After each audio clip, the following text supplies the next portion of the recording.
Ready?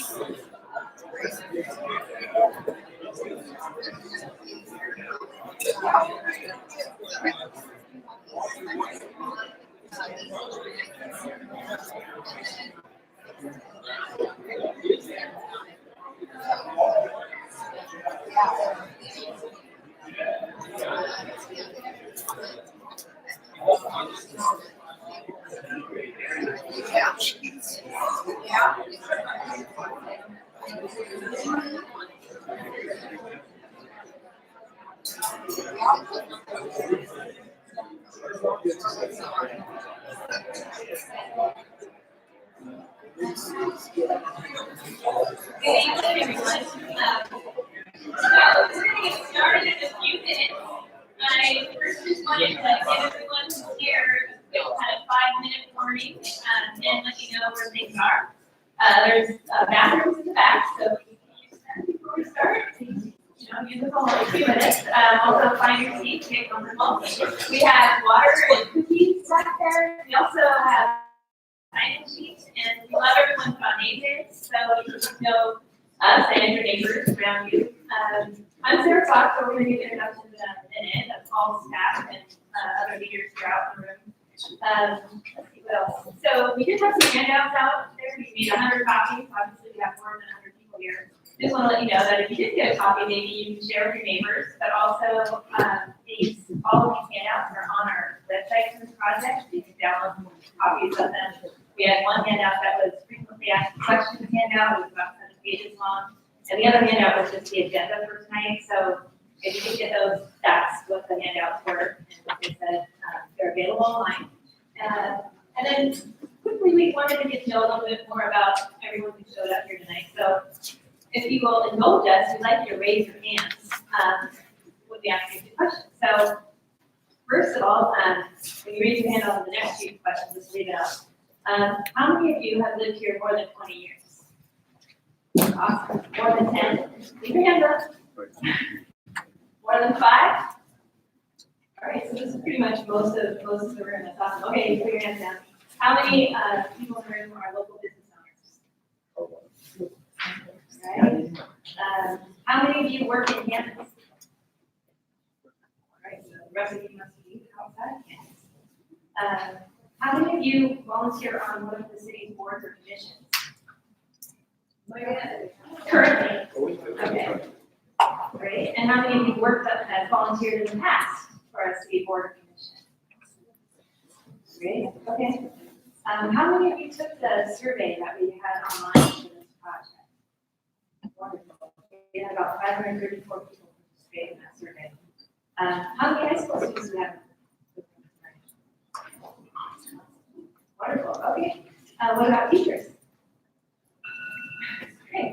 All right. Thanks for answering all of my questions. We're going to start in about 1 or 2 minutes, and Margaret will give us a couple minutes. I don't want to Everybody want a few more minutes, or just jump in? Thanks, Sarah. It's a great turnout. I appreciate everybody coming out tonight. My name is Robert Ball. I'm the planning manager of the City of Camas. We have quite a bit of staff here tonight and electeds. I'll go ahead and introduce the staff in just a second. I'm going to first welcome Mayor-elect McDonnell here, who's right at the front here.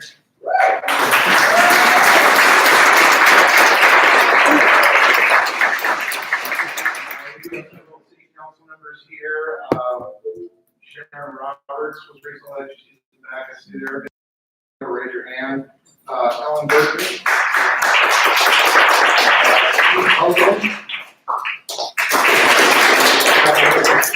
Back there. do have several planning commissioners here, park board members. Maybe raise your hand so I can see everybody. I got Randy Curtis in the back there. I see Tim Hine over there on the planning commission. Randy's the parks board, also shoreline committee and advocate in the downtown area. I don't miss anybody else on the parks commission or whatnot, so excuse me. I don't see the other hand. Staff, off to this side of the building, Phil Berkman's community development director. Steve Wall is the public works director. Kathy Hoover Anderson is the finance director. James Curley Carruthers, city engineer. Gary Atkinson is parking manager. Madeline Sutherland is assistant planner. Sarah Fox. We got Jim in the back there with engineering and public works. He builds all the infrastructure in our community. Jim Coppola and Alicia Brasington are over the back corner there manning the technology for us tonight, set up and everything, and do so many other things. Yeah, so this is great. So really good turnout. We're going to get into the reason we're doing this tonight. And Sarah's going to get into a lot of nuances and so forth, but it became clear to us that we need to provide a little bit more information and background as to what a Subarea plan is and what is growth management and stuff like that. So this is a process that council had directed the staff to get into back in January of this year with their planning conference. It's very room, as a matter of fact. Sarah's going to get all those wonderful details. So thank you for coming tonight because there's going to be a lot of information. We are going to do a question and answer at the end in this format. Phil's going to be walking around with a microphone and everybody will have a chance to speak. And everybody will be able to hear the questions, hear the answers, and we'll go as late as it needs to go. So without further ado, I'm going to actually introduce Mayor McDonnell to say a few words and then we'll get cracking. Thank you.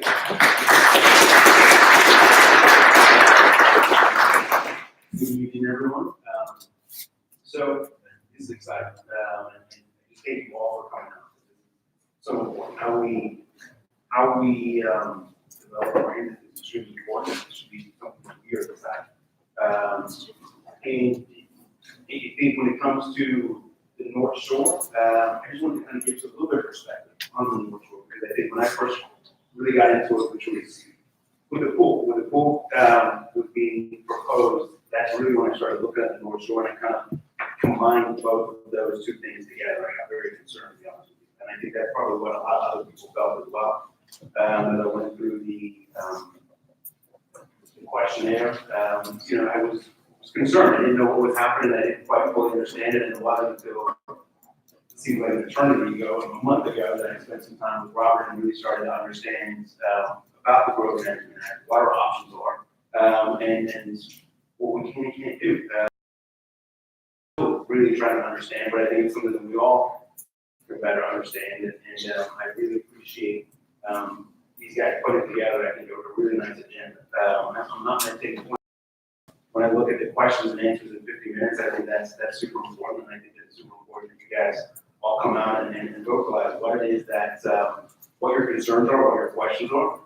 We're going to take all this information down, and this is how we're going to figure this out. It's got to be our vision, and in order to do that, we have to come together and have some really good conversations, ask a lot of questions, and this team here is, I've got to spend some time with them the last few weeks, and I can't say enough good things about these guys. So I feel very confident with these individuals, and I think with your guys' questions, with your guys' vision, with your guys' input, we can put together a plan that everyone's excited about, everyone understands, and it makes sense.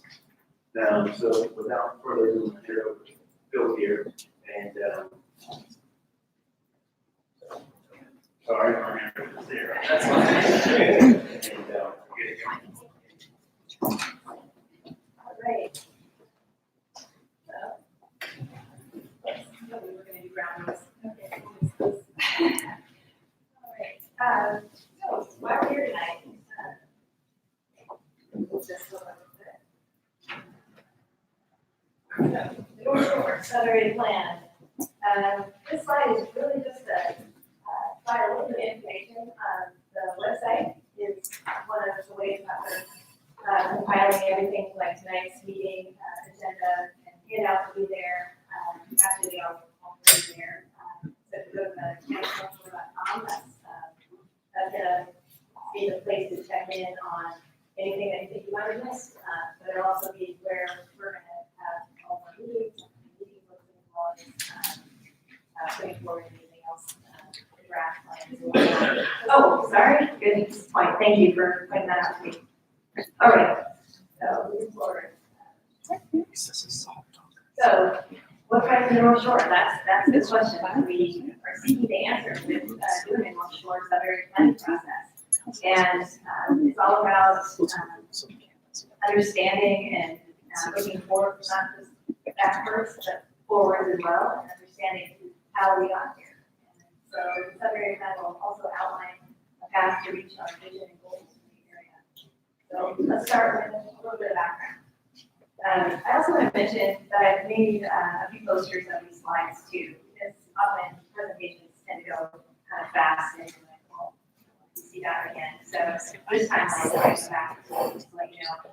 So these are just a few key points in history, just to think about how we got to today, such as when the town of the city was actually platted by Henry in 1880, and then incorporated in 1906.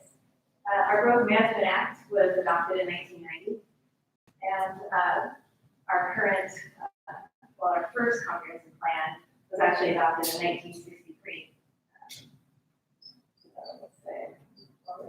What's interesting about this photo is, so to your left, that is the original town limits of the city when it was incorporated, and then it was about 800 acres. The map to the right is, of course, those same limits, but now you can see the original size of our town compared to what it is today. It's also very interesting to point out that the size of our original town is about the size that we're looking at today for the North Shore, 900 acres. So when we first became a city, we were about 1,500 individuals. And then, slowly grew until about 1990. You'll notice that our population at that time pretty much doubled. That was happening all over Southwest Washington. A lot of cities were annexing land in urban growth areas, which brings us to the early 2000s. This is important, particularly because at that time, the city of Vancouver and Camas were kind of growing together. And the two mayors got together at that point and decided basically which city's jurisdiction was going to be the 192nd Avenue corridor.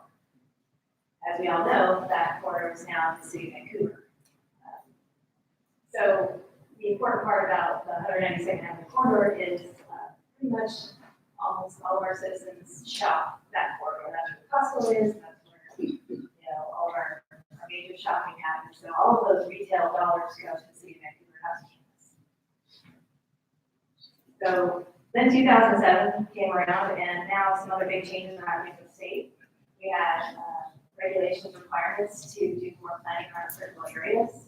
We had what's called buildable lands analysis that was happening that was looking at basically cities had to show more of what was left over once you take out critical areas out of the equation. So now you're looking at net buildable area. And that's when the city started to realize that areas that we thought were going to be the source of all of our new jobs, which was the Grass Valley area at the time, really wasn't going to have enough jobs for our growing city. And so that's when we started to look at areas within our urban growth area at the time, and also looking at areas to expand. Our mayor at that time was also very concerned about the city of Vancouver taking over the area of Camas, basically growing up over top and around us and surrounding us. And so that's when the Green Mountain area was incorporated into urban growth area and North Shore. The area in 2007 that we grew into was about 2,000. I think it was about 2,000 acres. Don't quote me on that fact since I've already left my notes. But basically, not only did we have more area brought into our city in our growth area, but we also moved forward and annexed the North Shore area. So, and then about 3 years after that, we had the about 11 property owners came together and said 11 property owners within the North Shore area brought forward a plan to amend the land use designation. So that area that was just annexed, going back. This is our current comprehensive plan, colors on the map right there. So, but when it was annexed in, it was all brought in as what we call light industrial business park.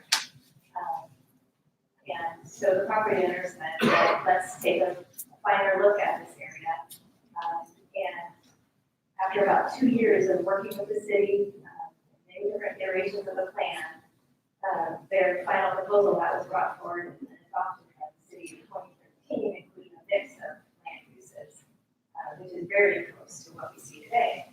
But this area is and was anticipated to include about 600 new homes within the areas that are shown as multi-family and single family. And it was also supposed to provide about 5,000 jobs.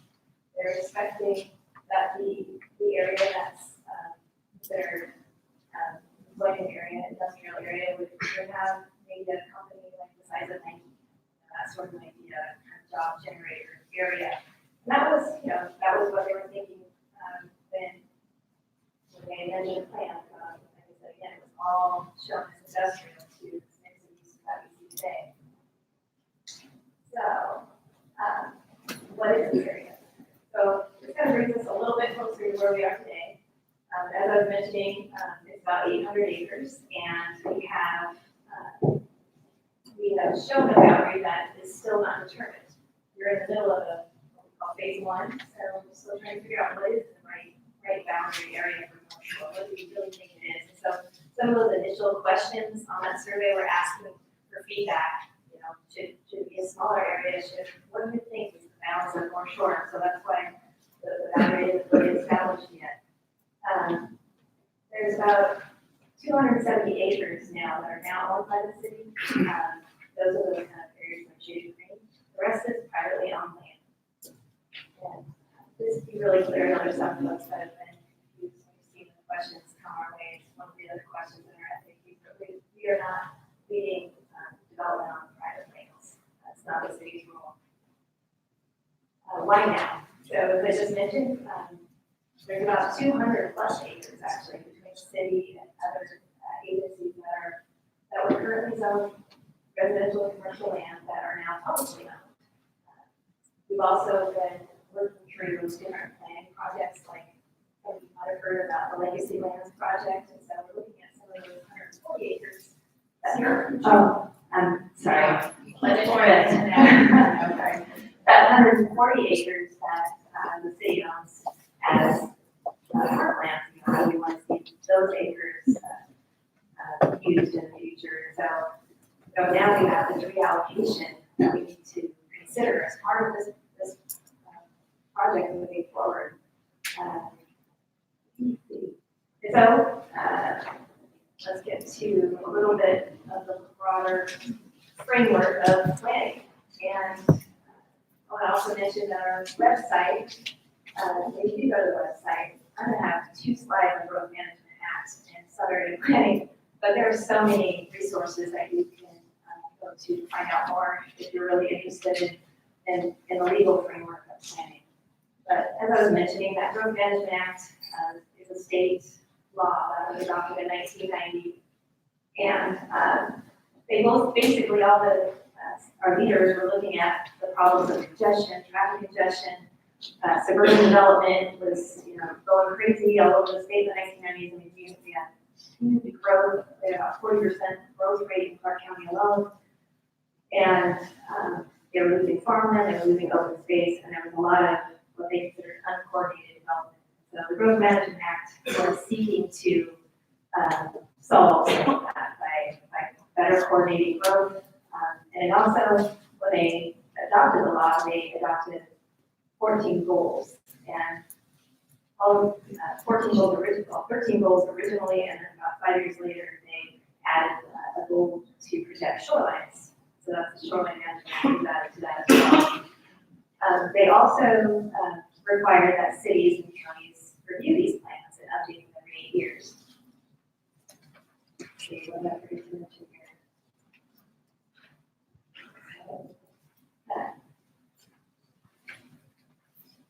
So where we're at today with Camas 2035 is that our first comprehensive plan was actually adopted, as I mentioned, in 1963. Our last plan was adopted in 2016. It's called Camas 2035. And it took us 2 years working through this update. And that was an update to our 2007 plan. And we had, what else? We had 2 citizen advisory boards, open houses, online surveys, workshops before the city commissions, very much like the way we're moving forward on this project as well, doing everything we can to get the word out and involve as many people as we can.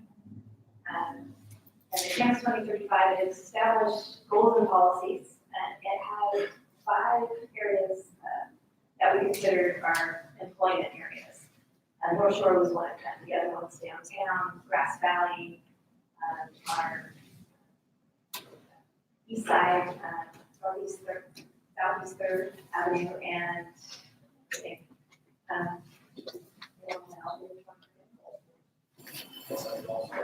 oh, actually Gateways and Florence, that's the other one. All right. So, for the North Shore, as I was mentioning, it has in our plan 1 goal, and then it has 7 policies. So this is the end goal for North Shore economic development under that section. And then the 7th, one of the policies was promote the growth of businesses such as grocery stores, medical offices, restaurants that will meet the needs of the population. Now we're expecting, some of you may be aware that just north of the North Shore area is the Green Mountain development. It will have very likely about 1,300 new homes there. And so, we really would like to not see all of those new homes and residents, also everyone shopping on 192nd. So traveling that far and the congestion you can imagine as everyone that moves to our city keeps traveling to the east side of Vancouver to do all their shopping. So they really had this vision back in 2014 through 2016 to have some of the shopping happen here. And also to be clear, these policies, there's only 7 policies and there's 1 goal. So it's really just kind of an outline. It's the beginning of this process. This Subarea process is intended to really actually create a plan. So here we are, Subarea planning. It's an optional element for the Growth Management Act. It's something we don't have to do. What we're trying to talk about tonight is a lot about why we should. It's about all the changing conditions in the North Shore area, the land that the city now owns that isn't private ownership. All of those conditions need to be looked at again before we embark upon our next update to our full goals. We worked out our comprehensive now has a few more policies and goals for the area, and then our Subarea plan should be really detailed for this particular area of our city. So this is where it gets exciting. If you're a planner and you're being told that you get to be the project manager for a Subarea plan, then you get kind of excited because now we get to really focus on what this area is going to look like over the next 20, 30 years. And so we've developed this project to have 2 phases. The first phase, we started in about August, and it's really all about outreach. So we started with stakeholder interviews and online surveys, developing a website so we can better contain and put out information to the community and receive comments back. Phase 2 will start in February. That's the plan. We haven't hired consultants for that phase yet. We just have kind of a brief outline of what we want to accomplish. But at the end of the project, we'll what we hope to have is conceptual plans, land use alternatives, you know, to implement whatever vision we come up with in phase one. So again, phase one, this is what we're trying to accomplish with phase one. We do have, as part of our consultant team working on the market analysis, the existing conditions, looking again at what was happening on the ground. We have more information than we had in 2014. That's been done through some of the other studies that are going on, parallel to this project, like I mentioned, the Legacy Lands project. We've had sewer and street projects, also updates happening to those plans. So we have a lot of new information as well. And so far, up to date, so this is kind of what we've been doing so far in the background leading up to today. I've been to open houses at the Discovery High School, Camas High School. We started this online survey that was open for a little over a month.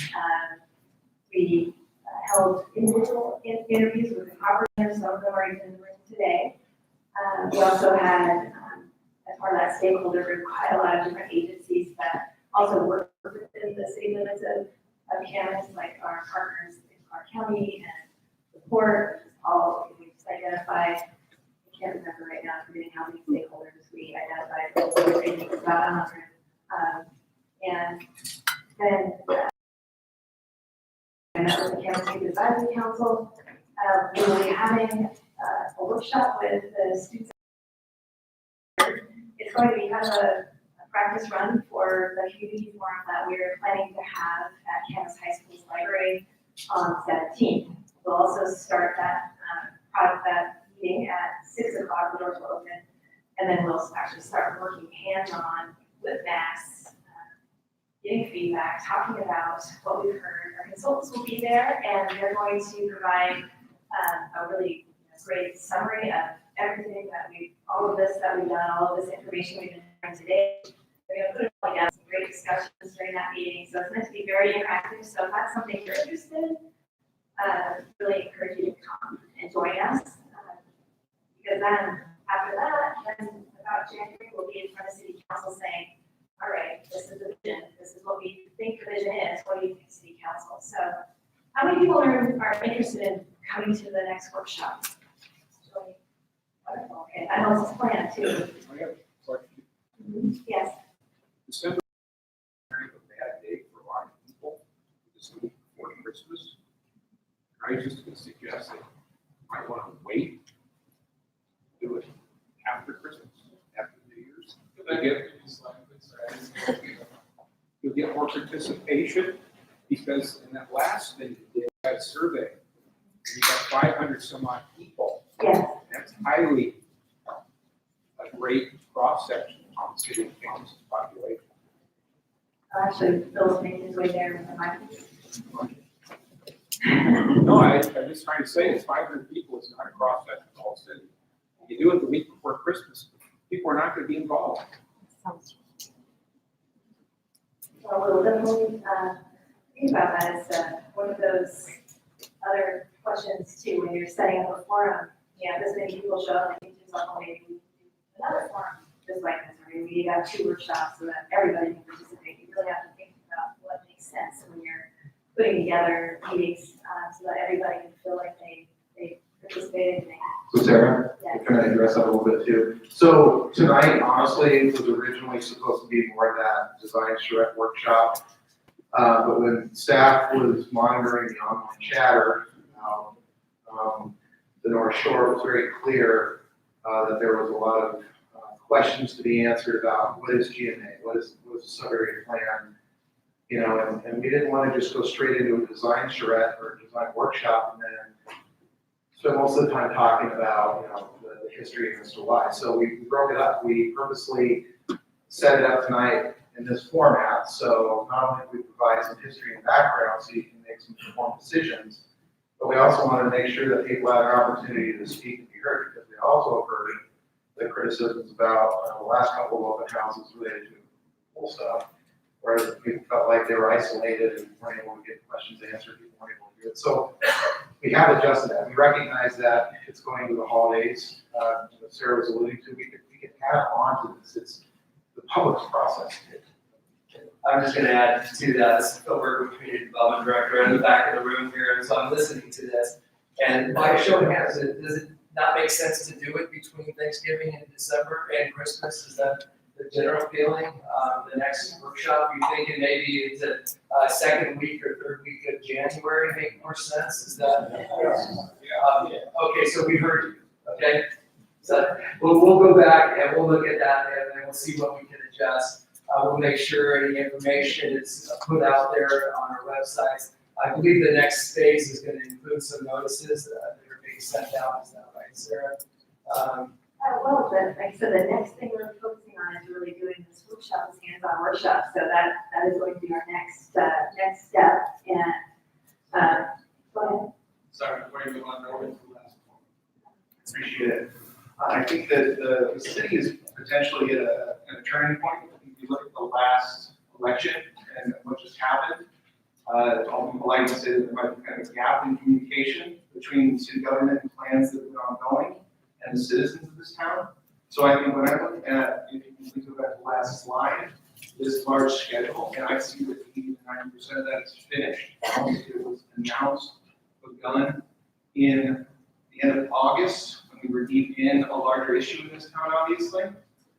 I would kind of look and think that what precedes tonight isn't necessarily relevant to today. And you might want to think about restarting this entire process if you are serious about hearing the citizens of this town.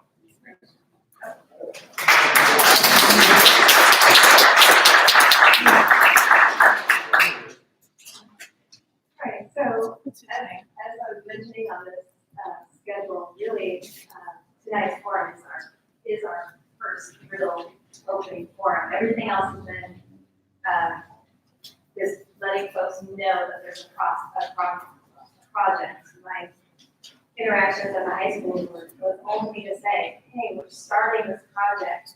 Let me show you where this website is. All we had on that website at that time was, hey, coming soon, we're starting this project. So really, It's the online surveys now.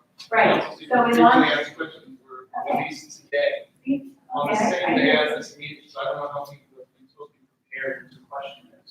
So we'll get to everybody's. Right, yeah. So I just want to let everyone in the room know that really, this is really at the beginning. We are really here gathering information tonight. We haven't ended anything. And we'll keep adjusting. Like Phil said, we'll keep adding, if we need more information to continue to vision process. Planning is one of these professions where you always adjust. I mean, we're always saying, okay, how many people are interested? You all showed up. This is a good crowd. Sometimes we've had planning, efforts on things, and 10 people are the only ones that are interested. Maybe it's just not a big deal, whatever that thing is. So it's obviously important to you. So we'll continue to adjust. We'll continue to add meetings. It's really something we like to do. We're here. We're excited. I'm excited that you want to be here and you want to be involved in planning. It's like the nerdiest thing ever. So please celebrate.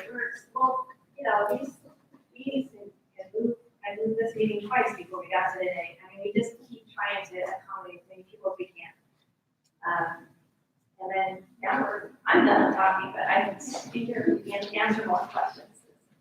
But Phil's gonna moderate. Okay, so the next step is this is truly your turn. So we're here to answer questions, anything related to the North Shore, to GMA in general, concerns on the process. I think we started with that one. It's not just a question and answer, it's also an opportunity to share a perspective that you might have on both in general or on what should happen. But we're here to really listen and listen closely. And it's through that listening we can figure out how to better respond. So we're trying to start as a new day. So how we're going to do this is I'm going to run around. I'm a grandfather now. I'm not running as fast as I once did. But so I'm going to try to work different parts of the room and try to everybody. If we can make sure our technical staff have microphones, because when the questions come, we're going to point to different people and try to get some responses, so. And please give your name so that everybody knows who's talking about. Yeah, so when you get up to speak, if you can name, just your name and your question or your comment, concern, et cetera. Go ahead, Joe. Hi, Bill, I'm one new grandfather now. I actually watched 2 grandkids on Thursday. So, anyway, I've been here since 1998, and I moved out here with a vision of a small town with a lot of hills. Because I come from San Francisco, a very hilly city, and as you know, it's one of the most expensive cities in the world. I owned a half a house in San Francisco because I was a young guy. That's all I could afford at the time. I was very creative and bought the house. And I got the opportunity to transfer with Hewlett Packard, a major employer that used to be called the Vancouver division, but it had a Camas address. Okay. What do you want the city to look like? Well, in my perspective, it's turning out to look a little bit like Lake Oswego. And I preface this with the fact that there's a natural lake, lots of homes, different sizes, different ages. We've got Portland, that's what you would call a major employer, with a lot of retail.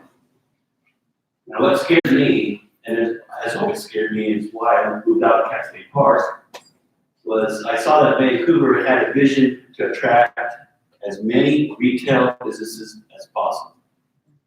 They need to diversify their economy. Look what happened to HP. Look what happened to UL. Look what happened to Sharp.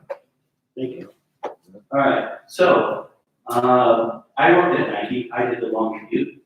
I like the fact we want to get a company like Nike over here. What does it take? It takes a very unique and out-of-the-box vision. You cannot rely on what you have done in the past. And that's my advice. It doesn't take a rocket scientist to figure this out. I have a friend that lives in Lake Oswego, and she goes shopping somewhere else. But if you look at Lake Oswego, there are some stores and some businesses that kept that town unique. I'm not saying we have to be like Lake Oswego, but this is what Camas is going to look like. What I don't want to see is the fiasco that's going to happen on 192nd and 14th. They basically built that nice little rocky hill. You know, it was a beautiful thing to see driving in. Thank God they put a ramp and a light to make a left turn. Do not make the same mistake that was should have made at 14. Okay? I know I'm saying this a lot because I plan on moving away from this area anyway. That's because I want to retire and got other visions to do. But I do care about this community very much. I volunteer in baseball downtown as simple and quick as possible. And maybe, you know, don't have a not in my backyard attitude, because San Francisco is a lot like that. And today they're tearing down houses and building apartment complexes in residential areas that you'd never think you would have. So, you know, when you listen to them say the growth management, you have to infill on the land that you existing have, that means everybody that lives south of Lackawanna Lake is going to have more traffic, going to have more houses. It's not going to be as pleasant as you might think it will be. But having a plan, minimize, you know, really, I'm confident that this staff can do it. Thank you for your time. Moving around, I think as we do this, rather than me selecting the next person, when you finish up, look for some raise of hands and just hand it off. So I'm going to come right up here. Hi, my name is Lynn Aline, and I was struck by finding out that somebody conceded that 192nd corridor to Vancouver. Does anybody know any more details about how Camas lost that big? That's a really big money loss for the city, and that would have really helped our tax base at this point. And so now we're kind of scrambling to try to diversify more. And even, coming down Brady Road and where that rock quarry was, to me, that seems like that's Camas, but there must be some dividing line that just goes like this. It's all Vancouver. Yeah, and that just seems like that should be Camas, so somebody along the line dropped the ball, and does anybody know how that happened and who that was? So Phil Bergman has the most history of this, but as I understand, Dean Dawson, who was the mayor at the time, and Royce Potter, he was the mayor of Camas, and Royce Potter was the mayor of Vancouver at the time. They got together and they were working things out, and that's what Did city council have to have a say, because it's not, like the president, you have to have the council like vote, yes, we agree that that's the way we should divide it? I'm sure there was policy discussions amongst the council members, but I mean, I think it's what's happened. And you're right, it is a little confusing around that corridor, because there are properties that have Camas zip code, but they're technically in Vancouver, and just the same, there are some in Vancouver that are Camas back and forth. If you think about Grand Ridge, if you get off of 192nd and go to Brady, and you start going up the hill, about where the new sidewalk ends, is about where the City of Camas starts, as you go on the ski park. And then I did hear too that Winchester Hills is actually county, not city. That's correct. So, I've been on staff here since 2014. Prior to that, I spent 12 years on the battleground, but when I was first here, I was tasked with looking to annex the Grand Ridge subdivision and Winchester Hills, because they are both in our urban growth boundaries. We provide services to them, we don't get tax revenues. Because Grand Ridge isn't considered Camas. They are now.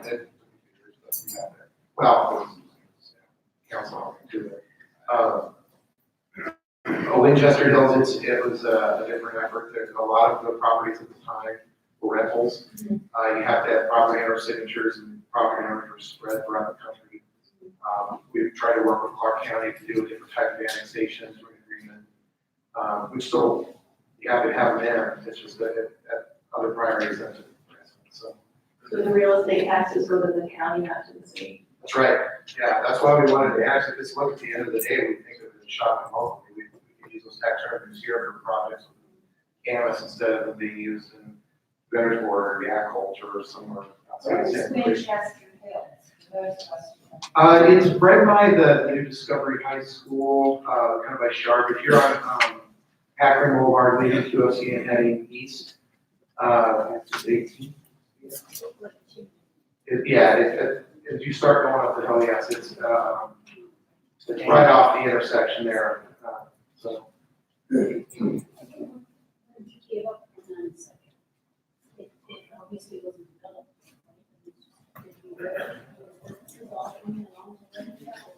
So Isn't it? yeah, so the question was, when 192nd was decided, was it developed, and were there businesses out there and so forth? Actually, I don't have a direct answer for you. So what I'd like to do is actually bring it back to Lynn. Do you have any more questions right now, or we can bring it? Well, I'm just still dumbfounded about the whole 192nd thing, because it seems like such a common sense dividing line between two towns, and Vancouver already has so much retail, and Camas didn't have much at all at that point, and still doesn't have a whole lot, so, I don't know, I just feel like the huge ball was dropped there. I know you can't back up, but it's just really disappointing to find that out. It's a good point though with that. That's partly why, this is something that Phil's talked to us about. Oh, thank If you look at, Sarah, can you get up the whole city UGA map? Maybe. But if you think about the North Shore, even way up at Green Mountain, the reason why it goes that far north was sort of to make up for blocking Vancouver for coming up and around and getting us from the backside of the people. So, that was born from it. Would we love to have, part of 192nd in our city today? Absolutely. But it happens, it's a done deal, we're never gonna be able to go back to that. So if you look at the top of the map there, that's why it extends so far north, because Vancouver's UGA still goes that far north and beyond. Vancouver's got a huge approach. So I mean, that at least historically, we brought that up to help paint the picture as to why does it look like it does on the north side. So it's preserving the ability for Camas to at least plan for its future in that vicinity. hope that answers that part. But in terms of what businesses were out there, so I unfortunately can't speak to that. So she brings up an interesting point, though. Oh, sorry. Yeah, are you done then? Yes. Well, it's just related to that. Only related, interesting part of that, for me at least, is if we own those, how would we think differently? Right? Is it the fact that we don't own those properties on 197, that we're now all traffic suing that way, and people buying that stuff? Or if, you know, I mean, is it really just a who owns the land, and we don't, if it was already, we wouldn't worry so much, or is it more about the fact that we really need more? And, you know, it's a good question, because some of what Sarah touched on and what the gentleman brought up, from a geeky planning perspective, part of what we do with planning for our future is we want to be able to live, work, and play in the same area. My wife is a nurse over Providence, St. Vincent's, but too. Her commute's horrible, and I'm sure many of you in here have experienced or know people who are experiencing yourself on a daily basis. We try to create an environment where we can have jobs locally so people don't have to travel. That is a constant issue that most of Southwest Washington is dealing with their population base going across the river. So that is part of it. And in terms of the diversification, that's also important. We do have a pretty good base of housing. We have a pretty good base of jobs with some, you know, decent paying jobs. We don't have much in terms of retail tax though. So, you know, in a downturn of the economy, you know, the property values go down, so do the revenues, and, you know, that creates difficulties for cities in that regard. So but it's a good point. I mean, we do want the ability to have a little bit of everything for a well, recreation too. I didn't keep it straight. I got a couple of questions that, I want to just ask, what's happened is happened. That's the way it is. 192, somebody made a deal, they traded some land, it's over.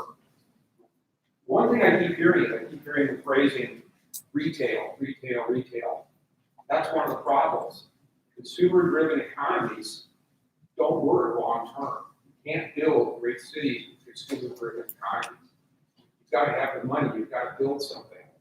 I mean, this world has changed in the last 30 years, a lot. I keep hearing the phrase tech jobs. Okay, where are they? You built the tech center. There's one city over there, it's called Grass Valley. You've got Wafer Tech. You had UL, that's gone. You had Sharp, that's gone. Does anybody know how much is still processed inside analog devices? That's almost shut down. No, it's still a. It's still up. Yeah. Compared to where it was, we're actually expanding. Okay, sorry, I'll retract that one. But that's the only thing that's left though. Okay, the tech jobs.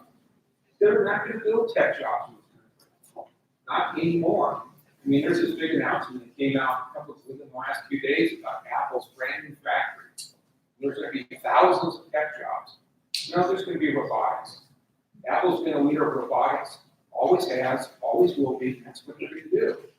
So if you want to have Camas as a consumer-driven economy, that's retail. But what's the first thing that goes away as soon as the economy turns? Retail. People do not have to spend their money. You don't have to go to the store. You don't have to go down and buy something. That's right. You have to have services, or you have to have something that brings money in. And we can't keep building houses because houses in themselves do not generate income.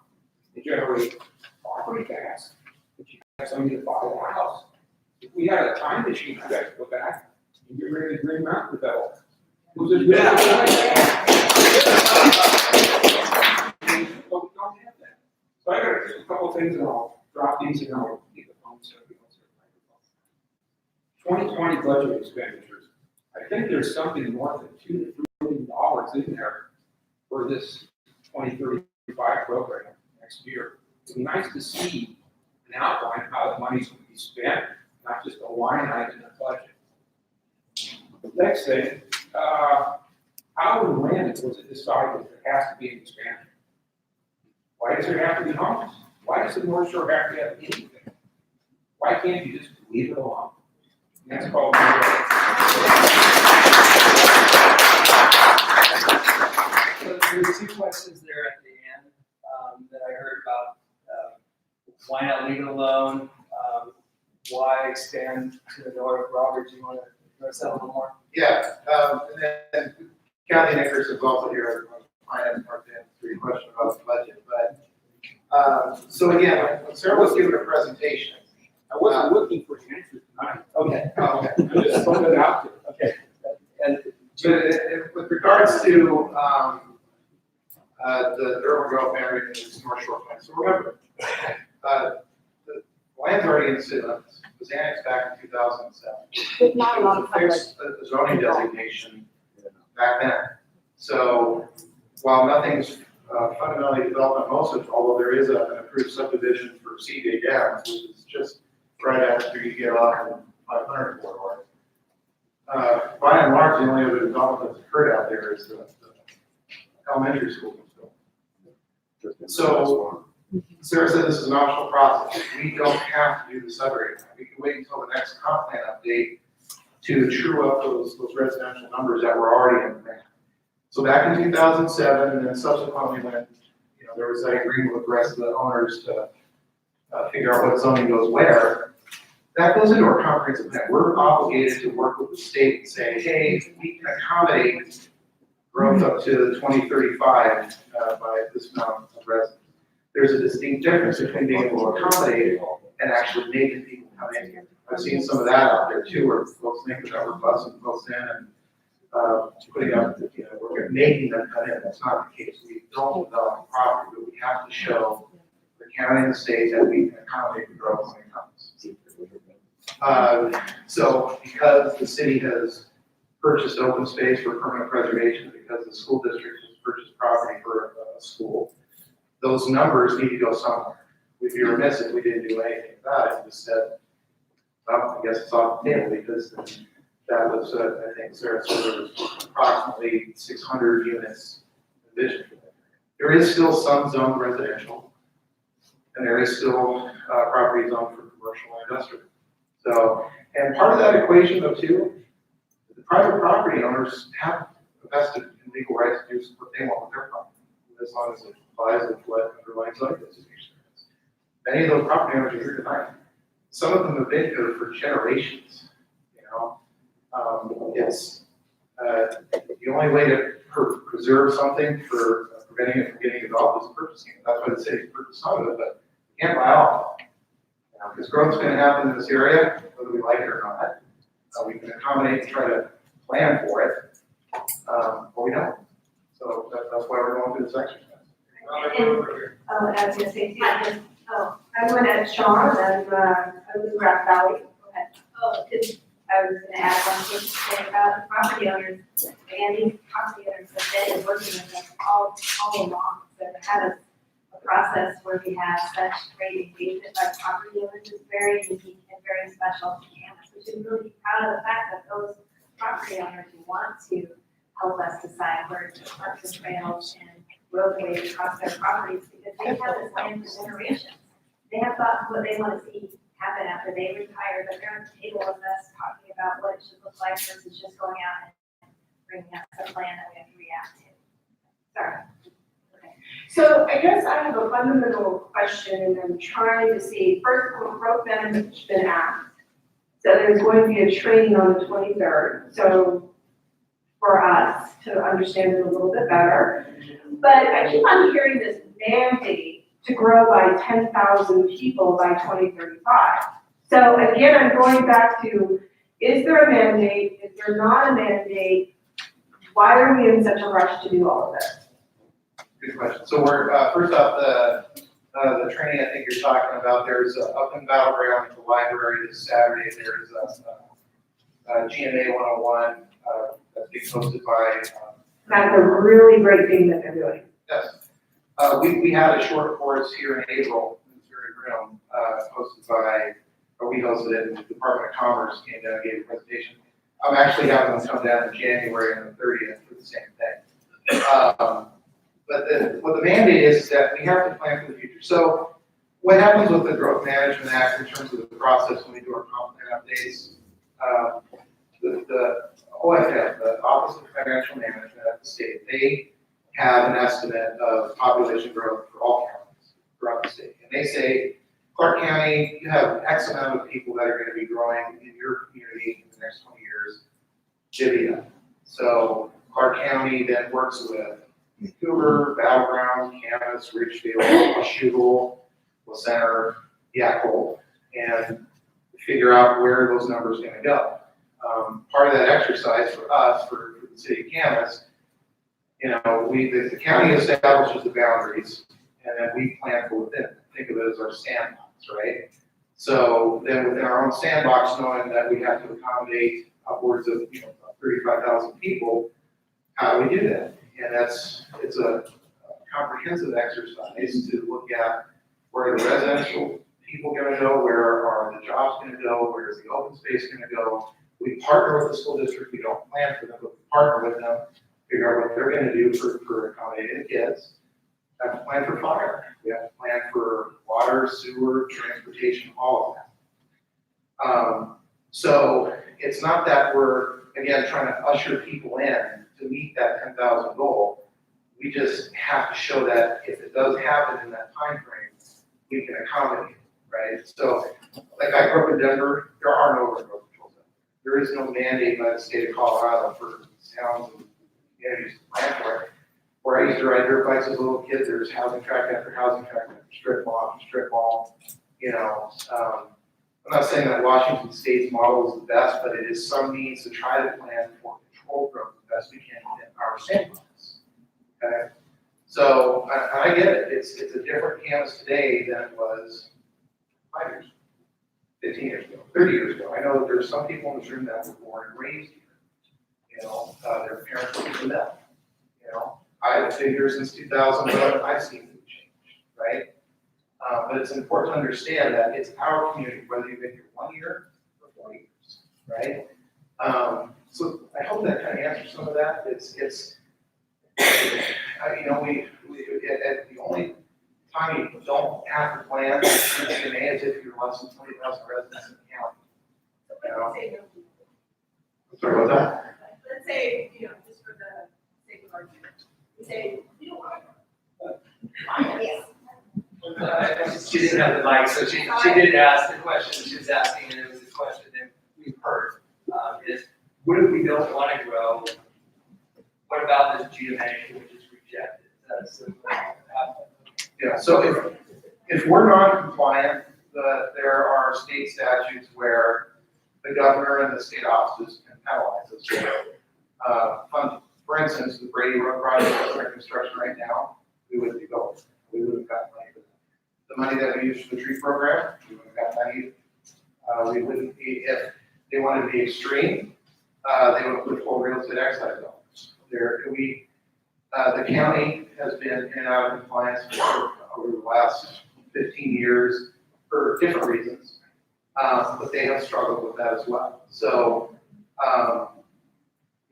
it doesn't make sense because it's the law, right? I mean, it's a good policy to sit there and violate state law. How is it exercised in practice? How is that consequence exercised in practice with a small town like Kansas? So does the governor, whether pursue a penalty for this for a little small bedroom community like Kansas? Or is that just a threat without achievement? address just a little bit of that. I'm not going to have an answer specifically on what the governor does or does not do, but one thing, and I don't have that answer here today. What I will tell you though, and I'm having worked with our public works department, but we're going out to get grants and other funding from the state. One of the main things that they look at is, are you GMA compliant? If you're not GMA compliant, in many cases, there's no funding available. So that's one trigger. It's not even the governor turning up or down the ballot. It has to do with how they score these grants, and the scoring on that is pretty heavily weighted. It's you're either compliant or not compliant. Right, that can be the case, yes, and especially when it comes to grants. So, it's Susan's turn, and I think we're gonna move up front afterwards. I'm trying my best to keep getting around and remember you, so I'll bring it back to you after that. I'm Susan Jordan, and it seems to me that if we have an annexed property, that we have no say so at all over what happens there. The planning process requires it to be part of Camas, right? So why did the city council not annex this piece of Beverly property on Monday? Yeah, that's a great question. In fact, we're here, met with some of the family members and property owners twice this week. So, so the land that's in the city limits today, it's in the city limits, okay? It was, 13 years ago, different mayor, different council members, different staff. But we recognize that there's only two ways around the lake. There's several factors. That's my staff reports on the website, it's available for every city. I cited 3 reasons. One, we do have a pretty robust housing supply in the chain right now. If you think of, it could happen, and it most likely will because of the market and the way the economy is out here. So we are just now barely trying to get off the ground by starting with the roundabout, right? Stone's throw from my finger outside that. We know that lake transportation master plans, we have different funding strategies, but no money for it. If we had a big old pile of money to build it today, we would. But we don't. So what we are able to do is at least what I call phase 1, which is the roundabout. But we need to do more than that. And the part of that issue is going up Everett. There are some properties that go into that right of way. That's a whole other complication to public works and how we have to build infrastructure. And I talked about that with the owners of the annexation proposal because you develop it and with another 32 acres, that means anywhere from 90 to 150 lots, and then more traffic, and we want to be able to try to catch up a little bit with that. So and part of it too, here's the most important piece too, is what Sarah said earlier about setting the boundary. They're right on that edge, and maybe they need to be part of that discussion here. And so that's why I decided to make sure they're here.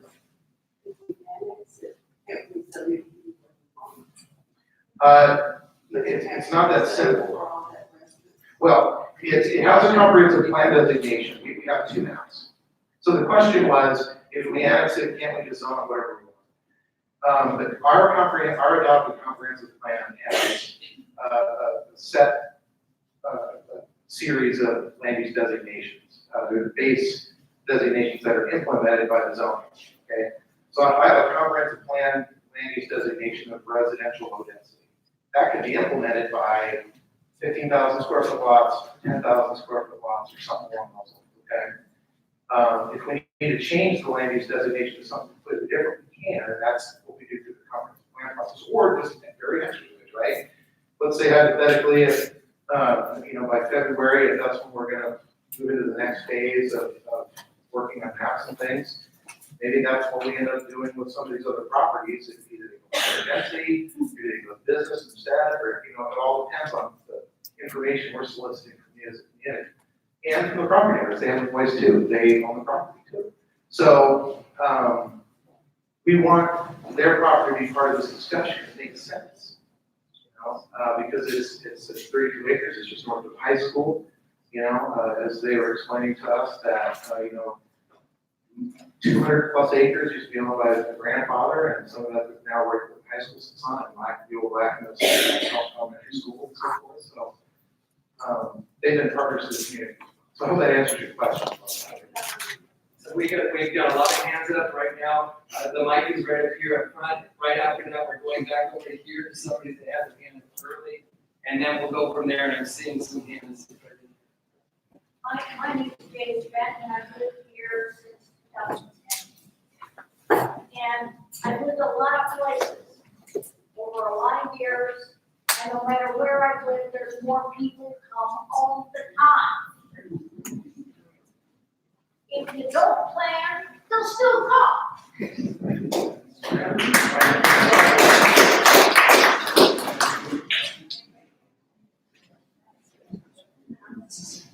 Hi, my name is Lindsay Yowzy. Throughout the course of the night, we've touched on retail, industrial, commercial, tax revenues from businesses. We talked a lot about the 192nd corridor and how we lost those tax dollars. At the same time, it's been disclosed that we lost out on the opportunity to attract businesses in the Grass Valley area because of wetlands and stricter mandates. When I look at the North Shore map, I see parcels of land that look cumulatively smaller than the available commercial, industrial land that's currently available on this side of the river. So my question is, how do we plan on attracting businesses to that side of the river? And what kind of forecasting has been done? What kind of risk management has been laid out in case these businesses don't come? I live on this side. I can't see myself driving to the North Shore of, close to SR 500 when I can go straight down 38 to 192nd, which also is the direction in which my life pulls me forward. Can the population that's projected to live in that area sustain those businesses? If not, what happens? Good question. I get starts getting in an area that I'm not a market expert, but there are some people in the street. Actually, Robert, that's part of phase one is the market analysis. That's one of the teams, that's part of our team, is the market analysis review, and so we're working on that. To bring us more information on these kind of wide look for phase one. Phase two, we're gonna really drill into that. So hopefully. I think it's also important to understand that property development is done through the private sector, and they do their own market analysis. They look into it. I spent a great number of years up in my previous jurisdiction doing economic development recruiting, and I went down to some conventions in Las Vegas. These national, it's not just retail, it's the restaurants, it's the shopping centers and things like that, that they have very specific models of what they look for. They fine tune, scrutinize. They know what they're looking at. But I think it's important that one thing that we all understand is that we have zoning designations that allow for a multitude of uses. It's not just retail. It's offices, it's educational centers, and we love to have campus centers, right? Or something along those lines. It doesn't just have to be retail, because we know that online shopping has changed the dynamic of how people shop in our local communities. So the idea is having zoning designations that can allow for a variety of uses that provide for jobs and for commerce and for services. So I hope that answered that question. Okay, I'm gonna bring it back really quickly. There's so many hands that still wanna get things in there. We're gonna try to do a little more listening and maybe a little less on our side, talking unless we can get quick answers. And we're really interested in positions, concerns, those kinds of things, the things that you really believe need to be addressed. We are gonna keep this thing going now. This isn't to cut anything off. So I have a mic up there, and I believe that this is, Sarah, if you can hand the mic over here, she'll be next. I'm Kate Courier. We've lived out just by the north side for 40-some years. My question is with all the commercial and the industrial facilities you're planning to put in there, what impact is that going to have on Grove Field? We are private pilots at Grove Field, and we have a large community there. So we just want to make sure that everybody knows how viable the airport is, and that it is the only airport above the floodplain if something should happen. Yes, actually, the 2016 plan was the first time that we adopted an overlay of the airport zoning overlay. And so pretty much the entire north side of the lake is under this umbrella of this overlay. What that did was establish regulations about heights of buildings. It also required that any new residential developments that have been built out there have notice on the plat that basically let them know, be aware that there's a flight pattern that basically goes, all of the homes in the new Green Mountain area are in that flight pattern, and so they're made aware, so that hopefully that conflict later won't occur where they get out. There's too many planes, that sort of conflict. So we're hoping to, they will be part of they've been invited to the process. We want to make sure that what we're doing and building there, we'll make sure that we still have viable airport adjacent to our borders.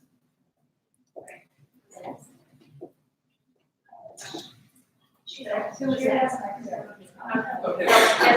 My name is Karen Noya, and one of the things that I've heard over and over from people is that they're concerned about the quality of life in Camas not deteriorate as it grows. I think that's one of the most overarching concerns of everybody. And I was wondering if you could pull up the picture that we talked about. Density is something else that people are just so upset about. And there was a picture up here. This is exactly what nobody in Camas wants to see. There's already some of it going on where we are squeezing these big houses on the tiniest lots possible and clear cutting every single tree in sight to do it. And we live in a beautiful green space.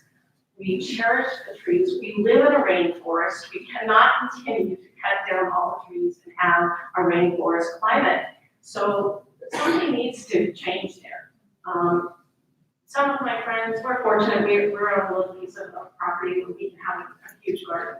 Some of our friends can't have the tiniest of gardens, and people want a little bit more space. They want some breathing. They don't.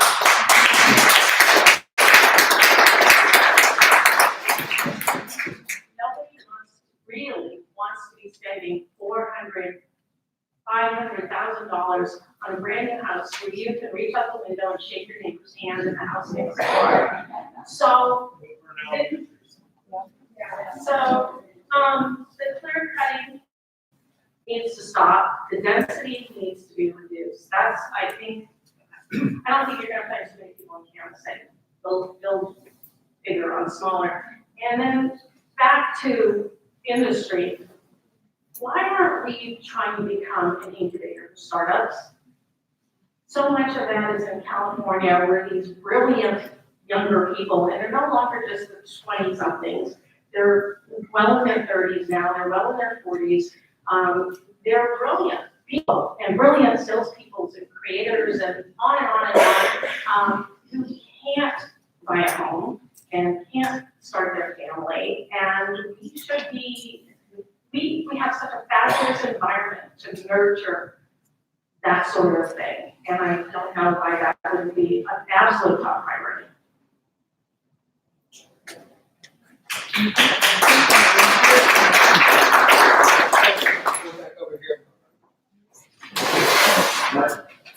My name's Dennis Brown. Lived in Camas basically since '91. And, you know, the growth in, back then it was a small town.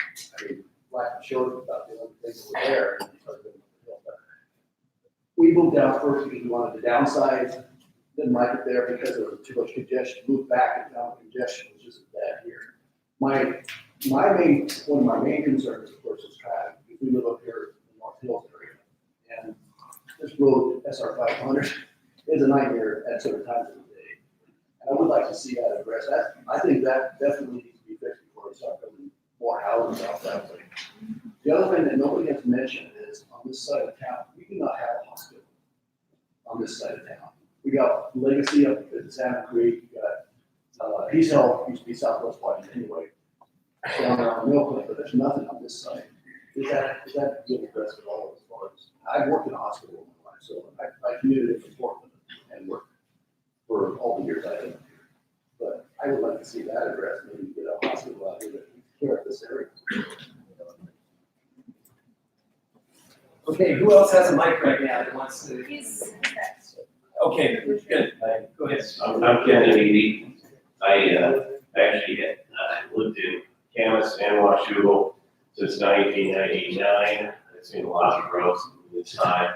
My wife and I opened up a retail store actually in downtown Bend, so we do have a business here as well, small business. And so I live just outside city limits on to the east of the city, up on Crown Road. And, you know, up in that area, I can tell you where the boundary got drawn was right there on Crown Road. It was never that originally, it was further to the gas pipeline, and at that time, the developer, at the time, Lookout Ridge went to the Boundary Review Board at Clark County and got it returned, so that he could be in Washougal and develop those lands the way he wanted.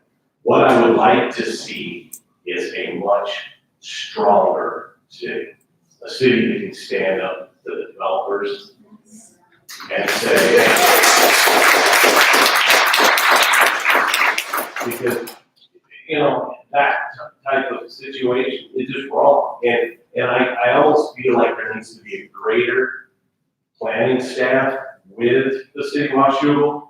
I have put this, to online to some people, and we've got about 60% of people agree, hey, there needs to be a greater, because right now, there are 5 development agreements in Washougal, 5 of them, right off Crown Road. And you're gonna get all that traffic through downtown Camas. Right, and there's not a single mechanism right now for the city of Camas to get some of those transportation improvement fees. At least I don't know yet, maybe it might happen. But I think some of those fees from transportation impacts need to go to the city of Camas because it's happening. And we need to decide how we're gonna plan together. Maybe this is happening in the back door, I don't know. But I think the 2 cities commission staff and the planning staff need to look at that. And then we also need to look at, possibility of at least conditional use of sewer and water, where it saves money for the ratepayers, and it makes sense, then we look at that. And so rather than just saying, hey, that community's over there, and we're here, kind of like with the Vancouver deal, we think about it greater, do a greater job planning. I think that's gonna be a big benefit to us in the long run, because our neighbors are gonna affect us, just like Vancouver and Washougal, and we need to think about that. I praise the property owners. This is great that you are getting together and doing a sub-area plan, because in Washougal, where in Washougal on their very northeast UGA, there was not really any with sub-area plan put together, and when we put some information together, it didn't go anywhere. And now they've got development agreements, and so do it right and at least get together, come up with a great plan. I think maybe putting some ideas to students at some colleges and make it a competition, get people excited about it, Hey, give me 5 or 6 different completely ideas of what to do in that area. And then get that feedback, get that input from, people with the finance departments, get it from people that know about utilities, how that lays out, and also look at possibly like new urbanism design, which is basically, housing, but having a lot of open space, or, get community gardens and make it a community, one community. So, thanks. Where we're gonna go with this, you got a mic right there, go ahead. Hi, my name is Scott Hogg. I'm a renter here in Camas. My questions are kind of fiscal based. And so I know planning is so important, and I know this plan is important, and I know it's going to be vetted by this community.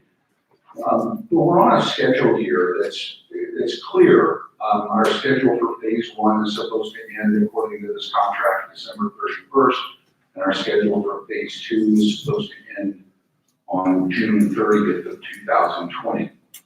And I think we're 80 grand in for the first phase, and then they estimate the second phase is going to be $165,000 to $200,000. So my question is when we get to the end of that second phase, and we have the plan put together, and everybody has agreed that that's the plan we want to do, how does that get paid for?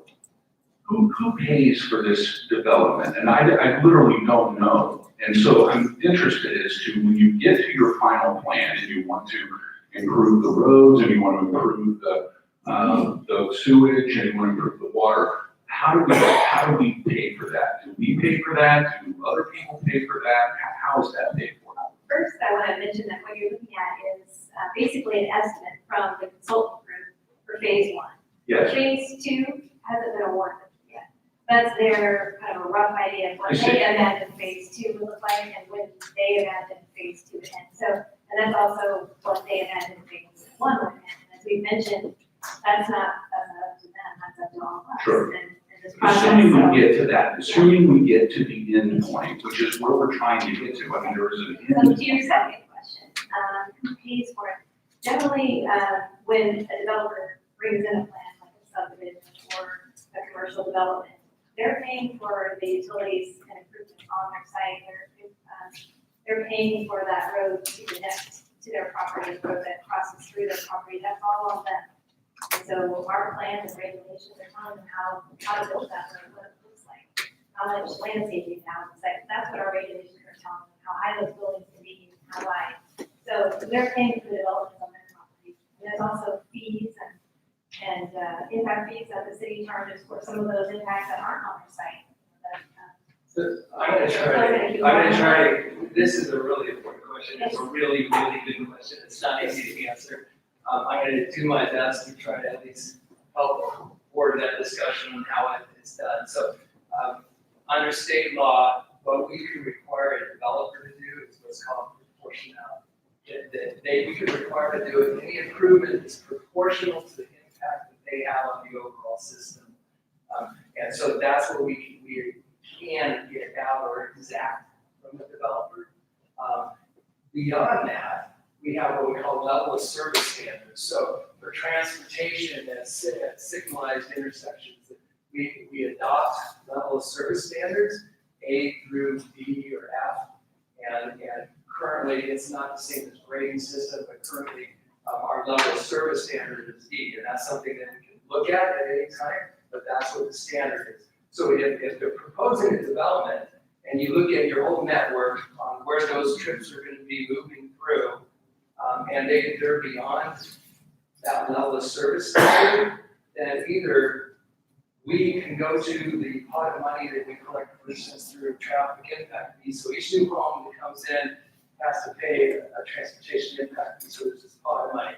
We could go to that, we could take some of that money and try to do a simplified version. We could go to that and say, hey, if you do these additional improvements, we'll kick in this and we can make the whole thing work. If we're not there, then we can say no. We can say we're not there. Either you have to do those additional improvements or we can't approve that this time. So How does that relate to the roundabout and Brady Road expansion? the roundabout, and who wants to address that? Curly? Steve? I see Steve Wall right there. I'm gonna hand this one over to our public works director. To start it. Yeah, so Steve Wall, Public Works Director. It's a great question, right? So and the answer again isn't simple necessarily, but Brady Road and the roundabout projects, those are projects that they're in our planning documents. They're part of meeting the system needs throughout the city. And some of those projects the city takes on our own based on different priorities, whether it's growth that we want to see happen in a certain area, that we want to capacity issues that we have, such as the intersection out here. We know we need a better way to move traffic through there. So those are higher priorities that the city takes on. We use different funding mechanisms that are available to us to try and move those projects forward. So Brady Road is a great example of that. Years ago, the city went out, put a package of funding together, received quite a bit of money from the state of Washington to complete that project, and so that's moving forward. And they take, oftentimes those projects take years to get through. You go through a planning stage and a design stage, you can acquire property at times, and then you can actually get to construction ultimately. So it's a long process, but from a city perspective, a lot of those projects are high priorities that we need to serve the whole community, and so those are ones that we take on. The roundabout is a very similar situation. Obviously, we saw a need. There's congestion in the corridor on both Lake Road and 1, 2, 3, and 4 back there. So why don't you go ahead? Yeah, great. My name is Karen. A lot of people know me as Miss Karen. I apply as an employer. The other half with IBM, Large Corporate America. But when I left, that big picture, my purpose going forward was to find a small community leader and to dedicate all my service hours towards children and art, and because that's my happy place, right? So being part of some kids, let's use model good. But then as I saw this thing kind of shaken up for the North Shore, I realized that those 19 years with IBM, traveling to all of the continents, and then the 39 countries I went to for 4 years following, when I decided to live out of the backpack, I began to see some really amazing communities. And so I was joking with their little brother, saying, hey, I got it all figured out. I got the North Shore figured out for your community. But if I may, being an artist, if I had a chance to recolor this thing, the one thing that I'm noticing is missing is that, I'm pointing to the map, yeah, is there isn't enough park along the front. I think that all of us would like to see exactly on the other side of the shore, except for the trees. So when you're at Lake Cloud, and when you're, you want to be able to look across and see the old growth. So I have a lot of thoughts about a lot of things. Go back to the picture we were at, the way we were on, we changed it. Oh, I know, I just worked this that. That Back to shows, the other color. we can go back. Sure. And that's okay. But one thing I'm noticing about, can we put it back to that picture real quick? There's a lot of people talking about a lot of great things. I'm gonna leave all of you to that, and I'm gonna turn around and talk about the trees and the animals. So I really feel like in some of these areas that you're being developed, the blue area for but any of those areas, whether it be for low density housing, high density housing, or that, nobody's considered any wildlife corridors through these areas, and it really feels like each and every one of those areas needs to have a section cut out as what we call a wildlife corridor. Because you always hear people talking about the coyotes and deer, quick, hide your kids, hide your animals.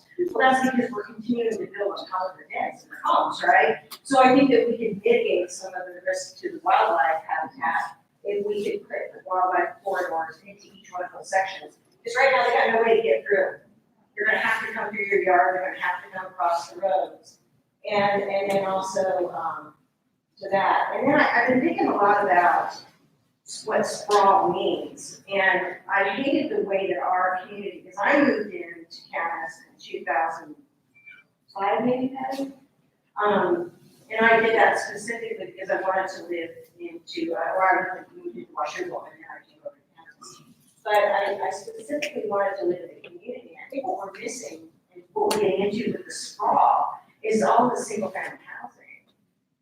We're becoming this community where everybody owns a $500 million home or more, and that's not diversity, and that's not the real world, and that's not the way that we need it. I think that we can get some really incredible multifamily housings that really are directed towards communities, that we could still achieve our urban growth zone act, Jane, but we wouldn't be sprawling out all over the place. That's just my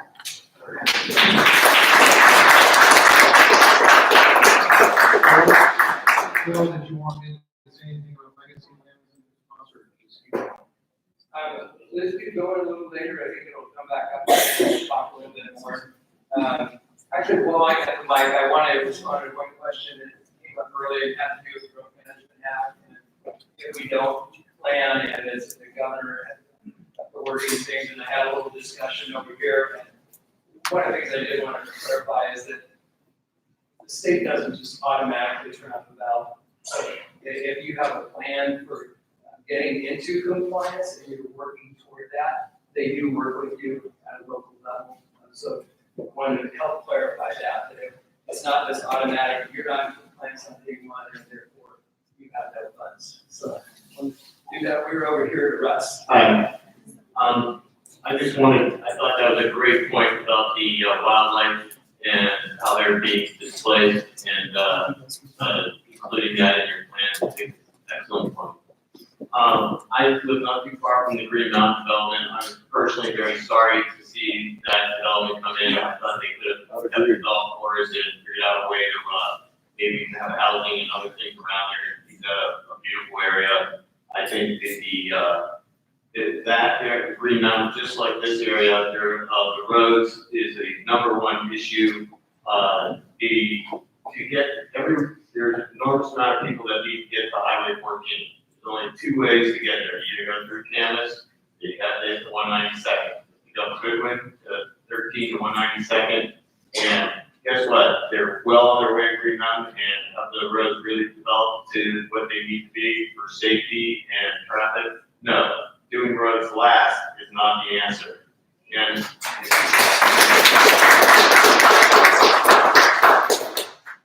that's a big issue for me. And also the density, I also feel when I question the growth of initiative that, they say that the population increases. If you build 1,500 homes at Green Mountain, you get 1,500 new homeowners. If you don't build 1,500 new homes, you get that same population increase. You build the homes first, and then you get the population increase.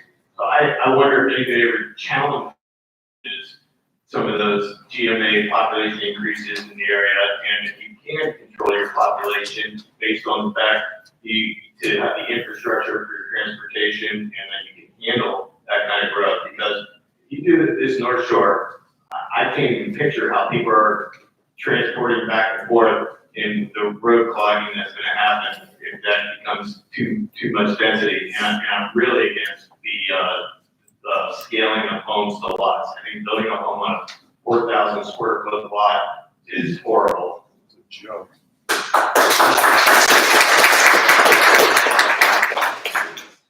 gonna go right up here and go back.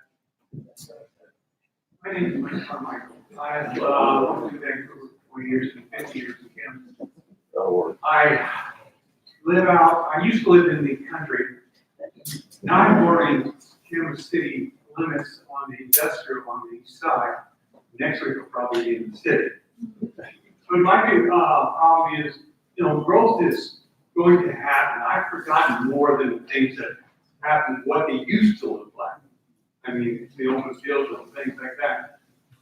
There is a problem though on Highway 500. There are 2 single lane bridges. And that road, both in and out of Camas, are tremendously busy. I have a hard time getting on Highway 500 from 249 anymore. Because of traffic. Is there any plans to deal with those at least?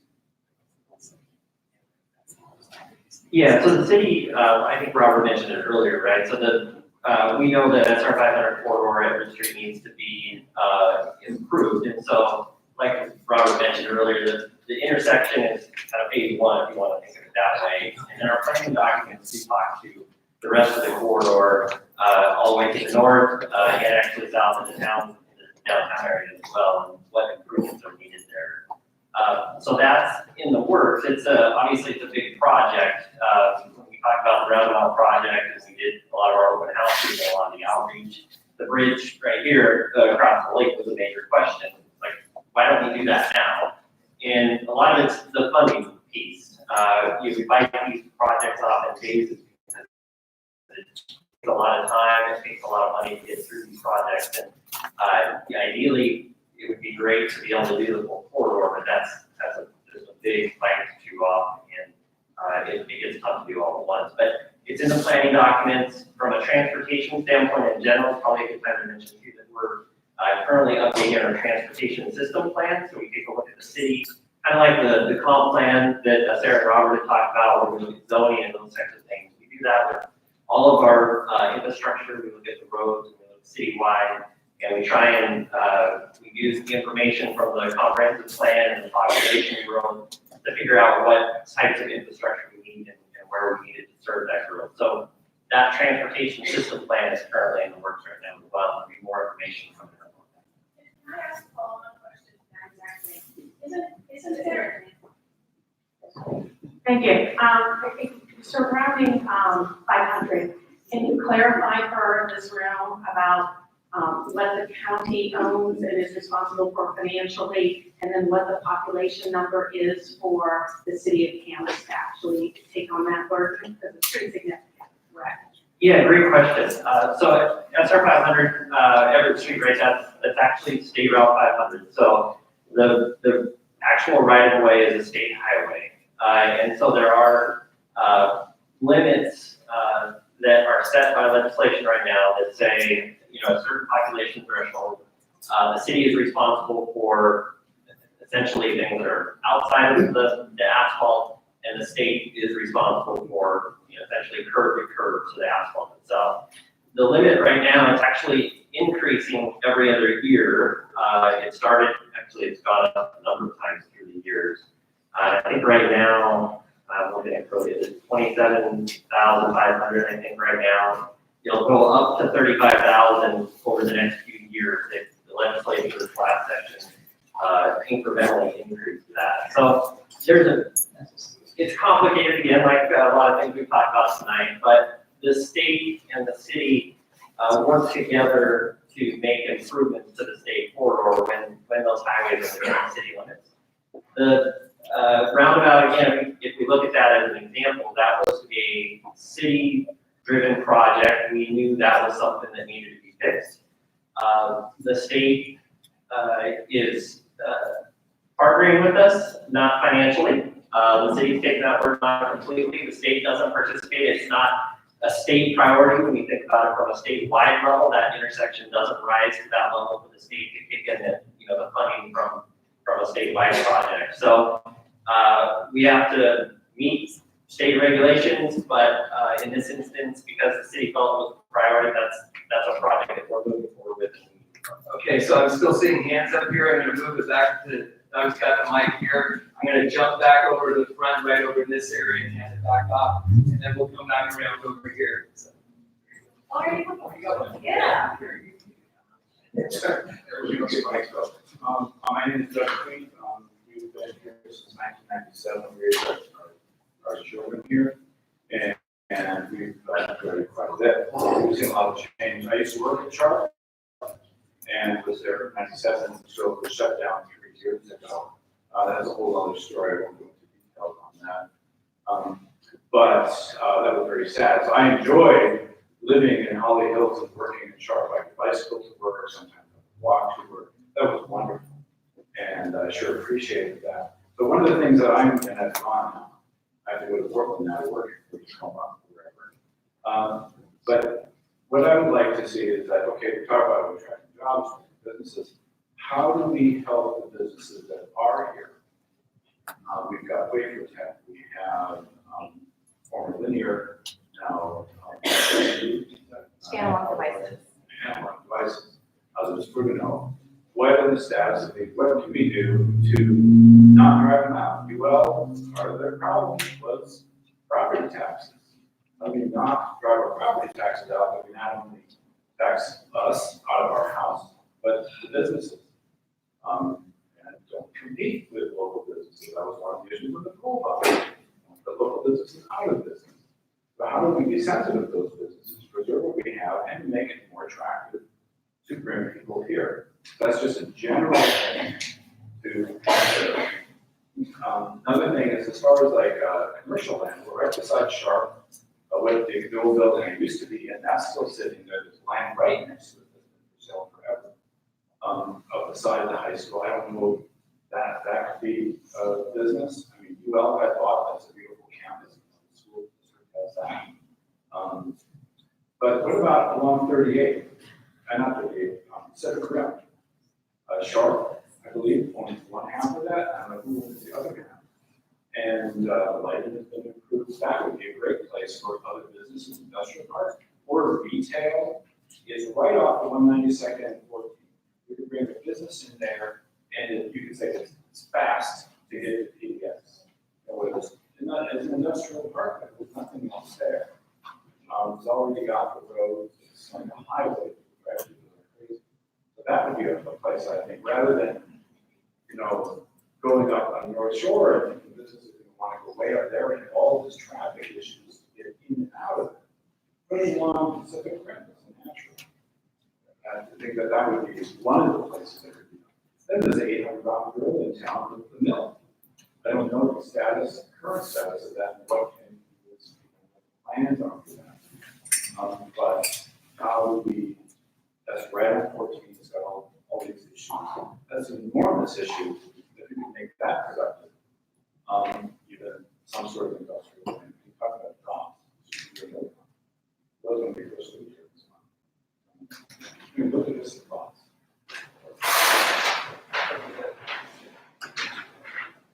We're gonna go up front here, and we're gonna go back up front there, and then 2, 3. Okay. Over there. Steve. Oh, right in the front row. There's a question here. Yeah, it was a pleasure. Okay, my favorite topic, of course, ever. So I watched the city council meetings on Monday where you guys were talking about the annexation of the weapon. I'm not sure who's the second. Sorry, we watched the city council, meeting on Wednesday, no, Monday. And part of what Mr. Mold said, he recommended that they, basically not allow the development of those 2 lots. If I understood your comments correctly, part of your hesitation, part of why you said, let's maybe not do this at this current time, was because you felt we didn't have the infrastructure to support. You said, let's slow things down, let's just kind of catch up a little bit. I've heard this say a couple of times. So if I'm understanding correctly, that was supposed to be 90 homes. Let me make it clear, it was not, the annexation is different than a development. Okay, sorry, that's No, why. that's okay, that's okay. Could you, can your. Oh, so her question was, so last Monday of this week, we had a city council meeting. There was an annexation request, by some property owners just north of the high school. An annexation means that the land is in the urban growth boundary, but would be then incorporated into city limits. The land that's already within the city limits, people have a vested right to be able to develop if they want to. There is an overlay on top of the lands that are within what we call the UGA or urban growth area that's not incorporated. So it doesn't develop at that time. So if, there is no real way to stop growth that's within the city limits, unless we don't have utilities available, and we look at moratoriums, or you just don't annex the property.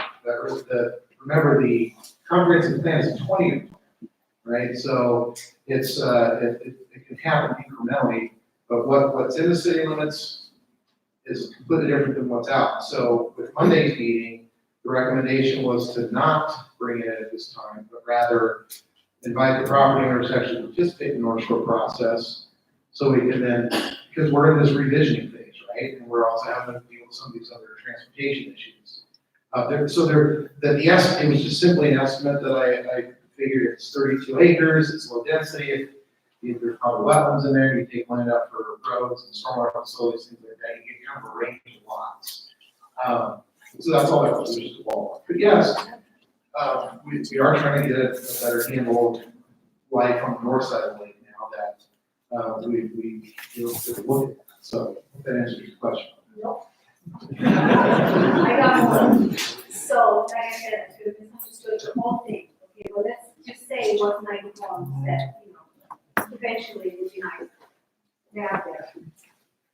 So you were saying with the North Shore, right? I've heard 600 homes is what possibly could be there. So I guess what I'm not understanding is if you could manage, for lack of a better word, the infrastructure for 90 homes, why are we even looking at 600? Okay. And hang on, and the other thing, like you and I talked about before, and then gentleman right before you also addressed the money, the commission, all that stuff, it's always like it would be great to have. In the meanwhile, we're still looking at this with, I get it, developers have to take care of the roads within, the project. No one ever seems to be, how are you gonna get that? It's always like, once you're in there, you gotta pay for this, you gotta pay for that. How to get there is, someday it would be great to have, how I feel about it, and I feel you guys need to be more forthcoming with what are those eventual plans that maybe we can look forward to, or how to navigate getting up there. You want us to go shopping there? Great, I'm not gonna wait for 30 minutes to get out onto Everett to get up there. I'm gonna go to 192nd. You guys need to do us in what the future is for getting us up and down Everett. Sure. Thank you. So to address the question in terms of the statement of the units. Yes. I won't sort of change the map again, but the one map that had all the other colors on. right? The zoning designations. When we compile our comprehensive plan to be compliant with our all of our assumptions, all that work to go in, we know that there's a certain amount of population that we have to plan for, right? That we talked about quite a bit tonight. So we look at the different areas that we've colored, yellow, orange, different residential pieces, and we have a general estimate of units per acre. And then what Sarah mentioned earlier in her presentation, there's also buildable land zones. So we could have 40 acres of yellow. So maybe there's 15 to 20 acres of wetlands. That's not going to develop. So we take that into consideration when we look at the colors across the city now.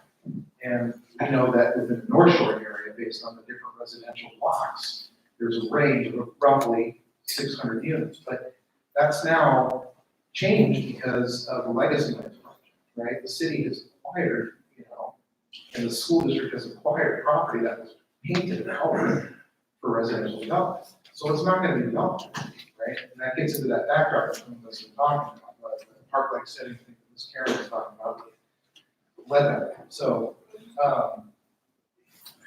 that's that part of the unit. We have to, it's now off the table. We have to plug that in somewhere else. Maybe some of the colors on the map get higher density instead of the sprawl that people are, with the small lots, maybe it becomes apartments. And there's different ways of approaching density.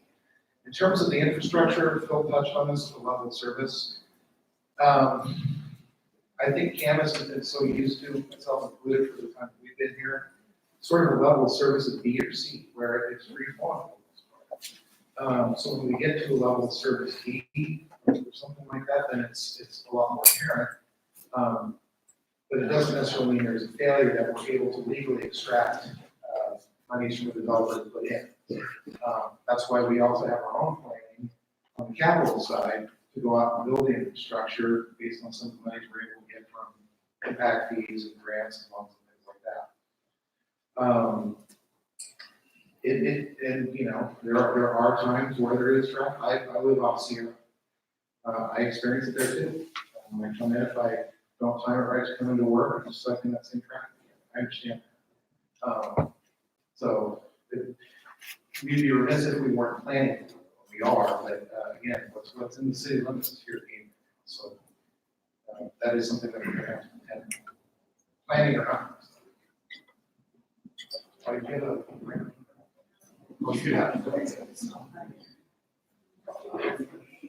So, sorry, can you just, okay, go ahead. My name is Patty Moulton, I'm a retired STEM teacher, and the issue that keeps coming up over and over and over and over again is transportation. And we build houses, the developers may, maybe the back portion of what they develop. But then as more and more cars are out there, then the city has to pick up the change. And that's us. So that's part of my issue is whether it be animal transportation or people transportation. I lived in Los Angeles for a while and was a graduate school, and there's no quality of life when you're sitting on a freeway for 2 hours to get somewhere. And this isn't Los Angeles, but I live in the valley, which is north, and it has been rural. It's like it's very rural. And we're limited because we run right into the Columbia River, so we can't move in that direction. And so I can foresee with this, especially now with this North Shore thing, without some added roads or something, people are just gonna be sitting around on the freeway or on the road going, gee, it used to be really nice here. What happened? And I that's very sad. I've been here since the early 90s, and I don't want that to happen, so that's Right here.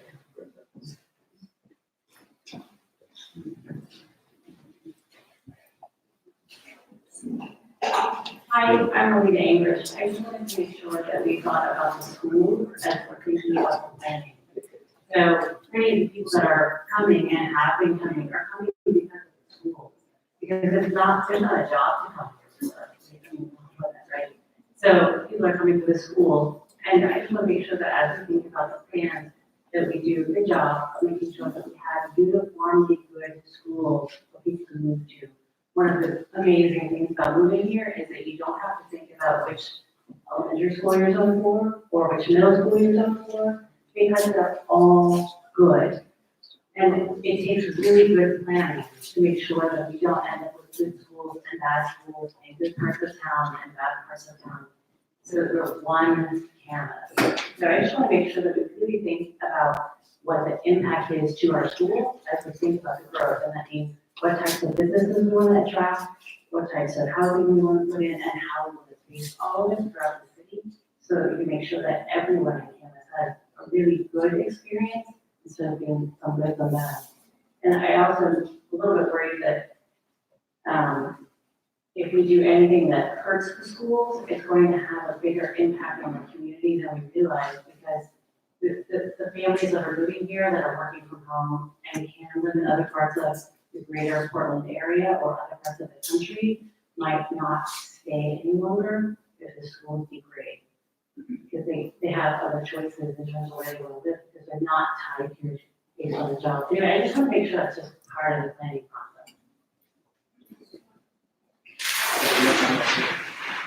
We'll go right up here and let. I think it's funny. Okay, is everybody on photo with their children? Did not catch that slide, is that right? Yeah. You go first. Mine too, you know, so since your DNA compliant, what are the sort of plans and your access because of it? And then also because of it, can't we access more from the state to where to improve SR 500 and all the things that I'm not sure is new plan for DNA, including the high density and affordable living and all the pieces that we're trying to do. So because of that, then shouldn't the state and grants coming from it, et cetera, help us with what we're talking in and out of roads, SR 500, all of that? Wouldn't we mostly one for the other than? Those are good questions. So with, so some of the grant monies, for recent memory. So Sarah Fox, successfully was able to apply for a grant from the state to work on an urban forestry, plan, that we adopted back in 2018. We would have been able to do a lot of work without that. She also was successful in getting a $100,000 grant from the state to look at housing studies for the city that we want to incorporate, do some work on next year for the affordable housing issue. We wouldn't have been able to get that without being funds that come straight from Congress. Now the state monies for the transportation projects, there's different pots of money in there. But as Steve was talking about earlier, they're competitive. And it really depends on what the dynamics of the particular road you're trying to improve. And they're only going to give you a little bit. They're not going to fund that 100%. And this recent election, the $30 car tab, it just took hundreds of millions of dollars right off the table. Right? So that affects us at the local level, certainly impacts the state.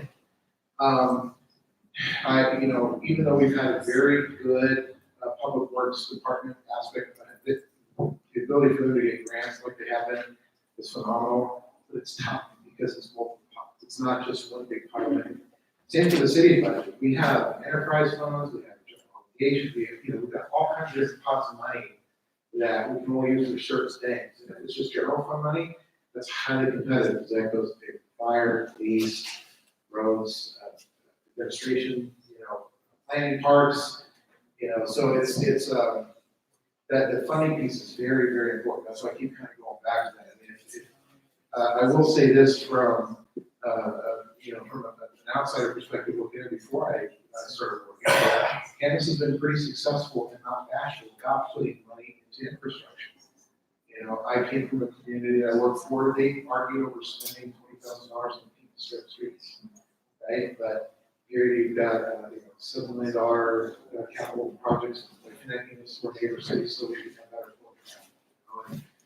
sometimes it takes a long time, rating, 12 years. That makes sense. Yeah, I mean, that's a long time to try to get funding for something like that. Finally got there. So, that answers. And make that. Right, we wouldn't, If we get to be sure, not sure is more than. That can help us more than the alternative. So somehow that should. it does, I mean, that's just it, because we are compliant, we're able to apply for those, and we have that as a priority road. So for instance, we have with our transportation plan, we have what's called a 6-year TIP, or transportation improvement. We actually modify it every year, but it's a prioritization of some of the major projects in the city, capital projects, city road projects that we try to figure out how to go to next. And some of that is dependent on funding. You know, if we don't have that map here unfortunately tonight, but we can get it pretty easily, so we'll have business cards so you can take photos. But you'll see on our transportation improvement map, you'll see the basic grid network of what the major corridors look like, right? Your collectors, your arterials, not necessarily going to have the level of detail for the subdivision, we don't need that. But it's the major corridors that we focus on, that prioritize, and that's what. Just a very short, maybe statement to your question is that being compliant with GMA gives us the opportunity. It doesn't guarantee us those funds, right? So it gives us the ability to apply and to take our best shot at it and to make the best case. But because it's so competitive, and there's limited dollars at the state level and federal level, and the local level, right? It's not here.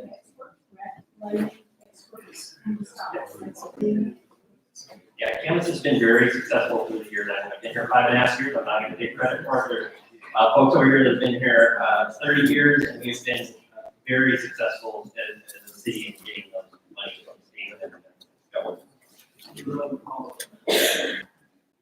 I got a relevant follow-up then. Okay? Go ahead and do a follow-up. That's fine. Thank you. Just the order of that seems a bit off, please, I just want to comment on it, and for the record. If we are going to approve North Shore in this development and this work to then potentially, hopefully qualify for work that the city just mentioned for Brady, took 12 years. So are we going to build all these homes and hope that in 12 years we can have the 500 expansion supported or anything else like that? So I just think we should think about the order of that work. That's all, thank you. She's desperate to get in here. So, my name is Tracy Castenhoff, and I live just north of the dairy right now. So, I guess I'm not your kind of typical country dweller. I used to work for the Rural Development Commission of my life, back when Vera Cass was making rain. And one of the things that I really liked about their community development processes included a lot of the very collaborative, the design charrette solid point input that they would do. And I'm really glad to see that we're finally starting incorporating that very necessary component within our community. That's huge. Secondly, here's the issue with parks, or lack thereof. So my daughter has run cross country for Camas, and actually this cross country period for the last 6 years. She's a senior. And just this year, Camas High School had to abandon their home course that always used to be around Lake because the trails are so overcrowded that it was not safe to have their team as well as the competing team running on that. So now they have to get bused to freaking Washougal. It's okay.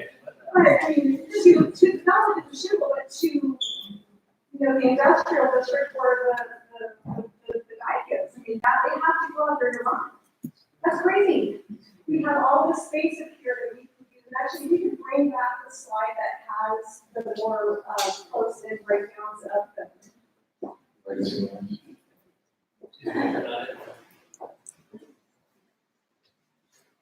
Not that, Okay, right there.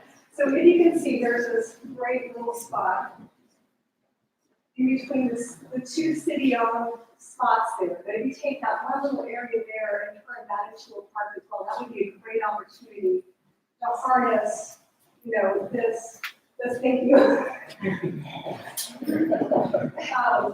To harness that and turn that into a park, because, available land like this that's bare, that's green, that already has old growth trees, these are finite resources.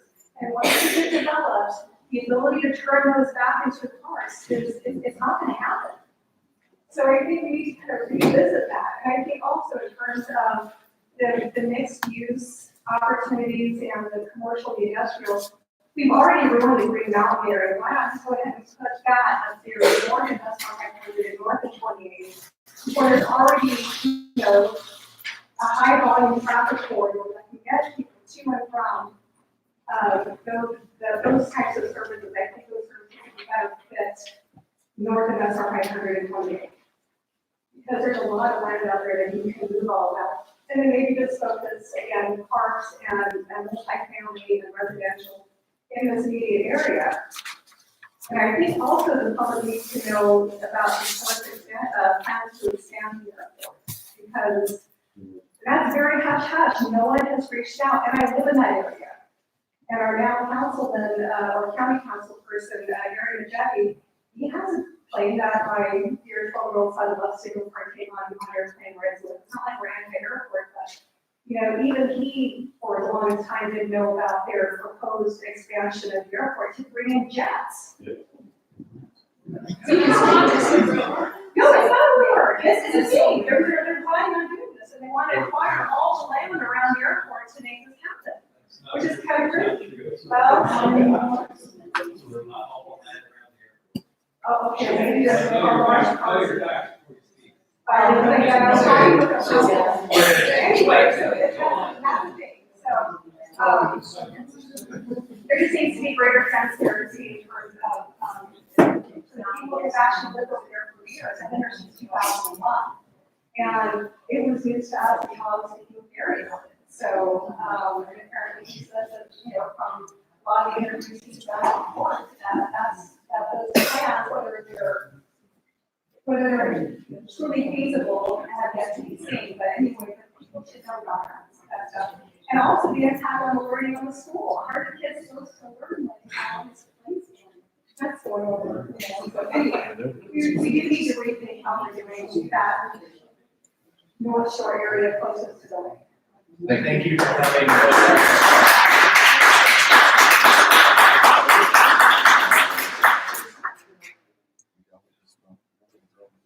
Jerry, what year did we start Legacy Land Effort? That was like 2016 area. Well, we've been planning for this since about 1990. I think I got here in 1989. 31 years we've been working on this. Then the first document was the Blackish Corridor Master Plan. That really went from the north, here's Dublin Road area, all of the whole lake system down through Washougal River Greenway and all the way out to Steamboat Landing. So there's this vision of a continuous corridor all the way down through the Columbia River Gorge. So we're getting there slowly and surely. I'm sorry. I'm going to show you the corridor master plan is incorporating this whole over here. The Legacy Lands project recently, the council has authorized, is to start acquiring property on the north side of the lake. So we currently own this 63 acres. This 10 acres was donated to us by the Camas Wildlife League, working with our property owners and our partners, the Mills family.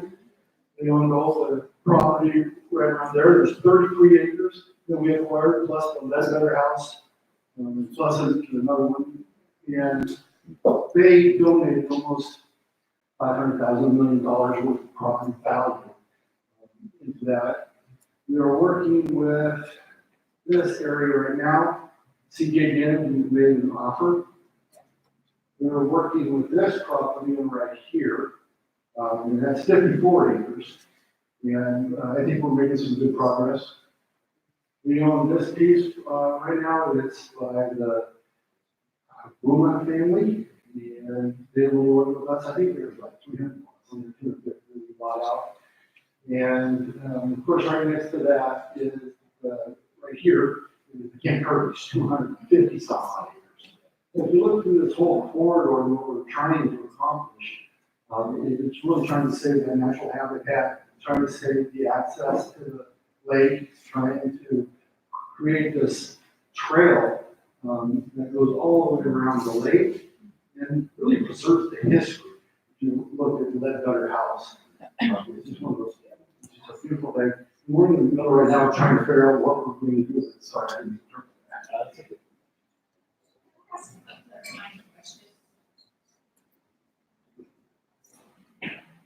I have a clarifying question about those lands. So the city has bought them, Jerry, and are they like safeguarded in perpetuity? That the city will never develop them, that they are green space and like the world's famous lockbox, so they in a lockbox. I should have said that our project partner is also with the Plumfield Land Trust, along with the Conservation Futures Program, Clark County, as well as Clark County.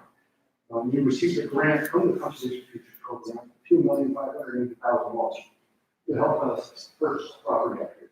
Once we use those funds, there's a thing called a deed of right. And that deed of right is placed in that property and you cannot refer to it without some penalties. But it's possible, it's very, very difficult to go through, but you can do it. So I don't think anything is 100% locked up, it's very, very difficult. And I think there was a ordinance that was passed not too long ago, within 10 years, is that the city has to put a surplus park property, and we do have to have a public process in order to get the, all be notified saying, this may be on sale. I don't think I've been here, maybe some years, we've never done that. We have, so before I get to you, Joe, you're next, but I think, that, again, this is an important distinction to recognize the fact that the city is actively acquiring these properties now. It has been for the last several years. It's based on a plan that goes back to the 90s. So that's part of the reason why we're going through this effort, right? We're taking land that was zoned for residential off the table for development. It's now open space, right? So that's, there are chunks along there. And to be fair, the one that you were talking about, right where the dog, the first one, the dog is, for that contiguous, it does have land use approvals for development that we are trying to work with them to buy some of that back. So, so I hope that makes sense. I mean, I want to keep driving that home because the city's been proactive in preserving open space on the North Shore, preserving that back, right? So, Joe. Yeah, I want to thank all the property owners north of Ladders Lake. I mean, I don't know, 20 years here is less than, you know, these property owners that donated the land and wants to work with the city. So I would think that they're still here. But I just want to thank them. I have a couple of questions. You talked about revenue streams, and I noticed, you know, we got Fisher Investments, and we have the New Holland Group coming in right next door to Fisher's. Mm-hmm. Are they part of the Camas? So Fisher Investments is, Holland actually shifted their focus and moved their headquarters back to downtown Vancouver. Oh, okay. That tower that's going up right now is Fisher Investments. Oh, okay, so they're not, Holland's not moving in there on the same street? No, but Fisher is, that's their third tower, I believe. They're growing. They are growing. Okay. So, and the other point I want to also make is, you know, I have a daughter that lives in Washougal. You know what she told me? She goes, I'll never take 14 back to visit me. I live with Brunel. She'll look through 3rd Street and all that, because that roundabout, you're hearing about all these accidents happening now, where people running into it and all that. Just naturally, the city of Camas, area really doesn't have any more east and west arterials that can be built unless you cut through, trees and all that stuff. And, Washougal's got that problem right now, so I was pretty shocked to hear that all this development's happening on Brown Road by that other gentleman that just left. Because, it's just gonna make, the south side of North Shore that much more congested. So, I sort of like that artist lady's suggestion about that area, about creating higher density, than other parts of Camas. I like the way the mill looks, I just like to see those pipes, right? But it doesn't smell anymore. But, there's a city in, near San Francisco, my hometown, which used to be like, it's very industrial, and they changed completely. It's called South City, South San Francisco, Oyster Point. Just take a look at that, what happened with that area, you wouldn't believe it. They brought in biotech, they made a nice waterfront park, with trails, and they're adapting. That city is adapting for high density in the right way with setting aside parklands and all that. So, and I see that my council member that represents my ward here has been diligently writing all this stuff. I mean, just look at it. It's phenomenal. Thank you, Alan.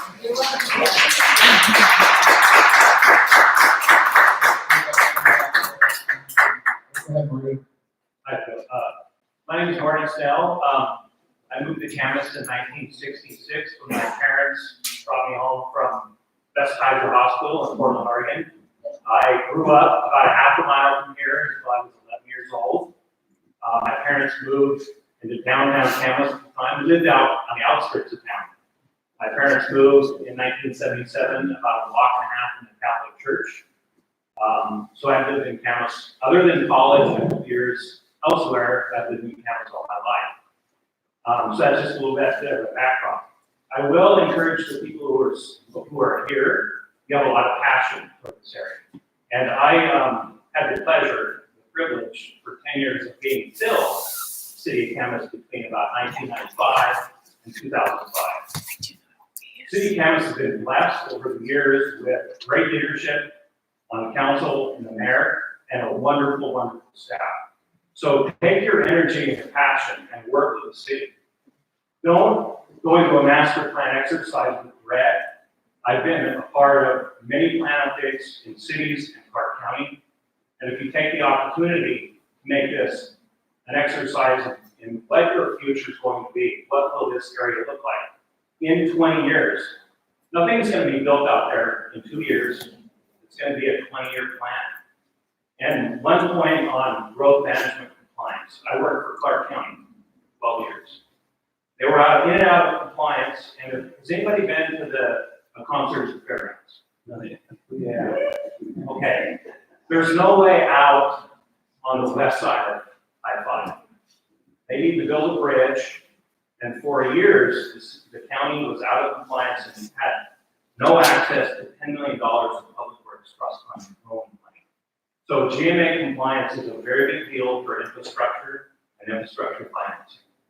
But again, I love the enthusiasm in the community, and again, take it as a positive thing. And I'll give kudos to staff tonight and the council and the mayor-elect who are listening. I have a couple other points on housing. My parents don't live in Camas anymore. They couldn't afford it. They moved into Fisher's Landing on a smaller lot with a one-bedroom or with a one-level home.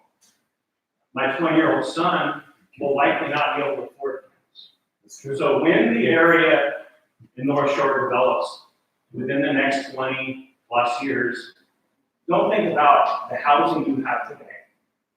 I'm not going to live in the same house in 10 years. And I live on a 12,000 square foot lot, 2-story home. I will live on a smaller lot, one bedroom, maybe even attached house. So that's my story, and again, I want to say thank you to staff and the city council and the mayor for being here.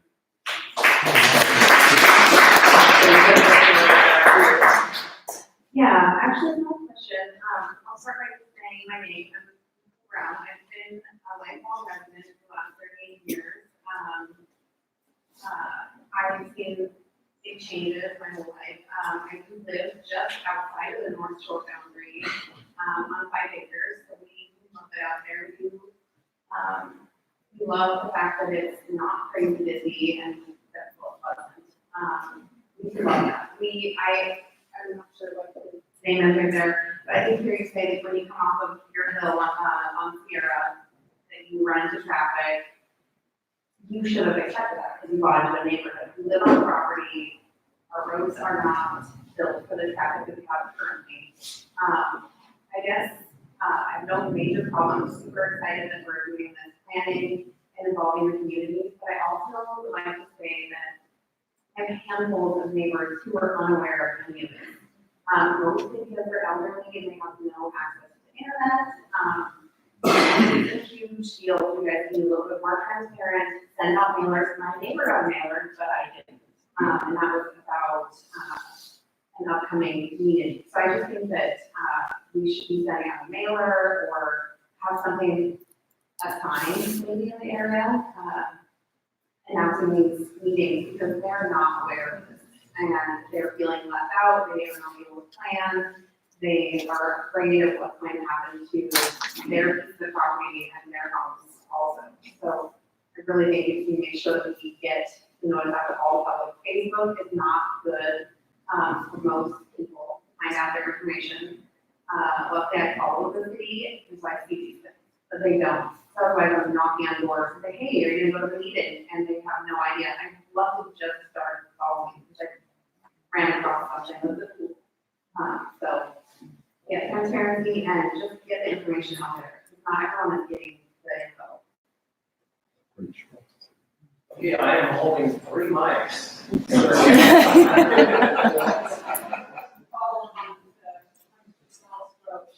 So in terms of the GMA, I guess I'm confused because along, I believe it's 38, where the gym is, along the sport is, just down the road, there was this oh so lovely mini storage place that popped up. That's a tragic waste of space where you could have incorporated some element of, again, mixed use development. You put some apartments over that. I mean, that was a waste opportunity.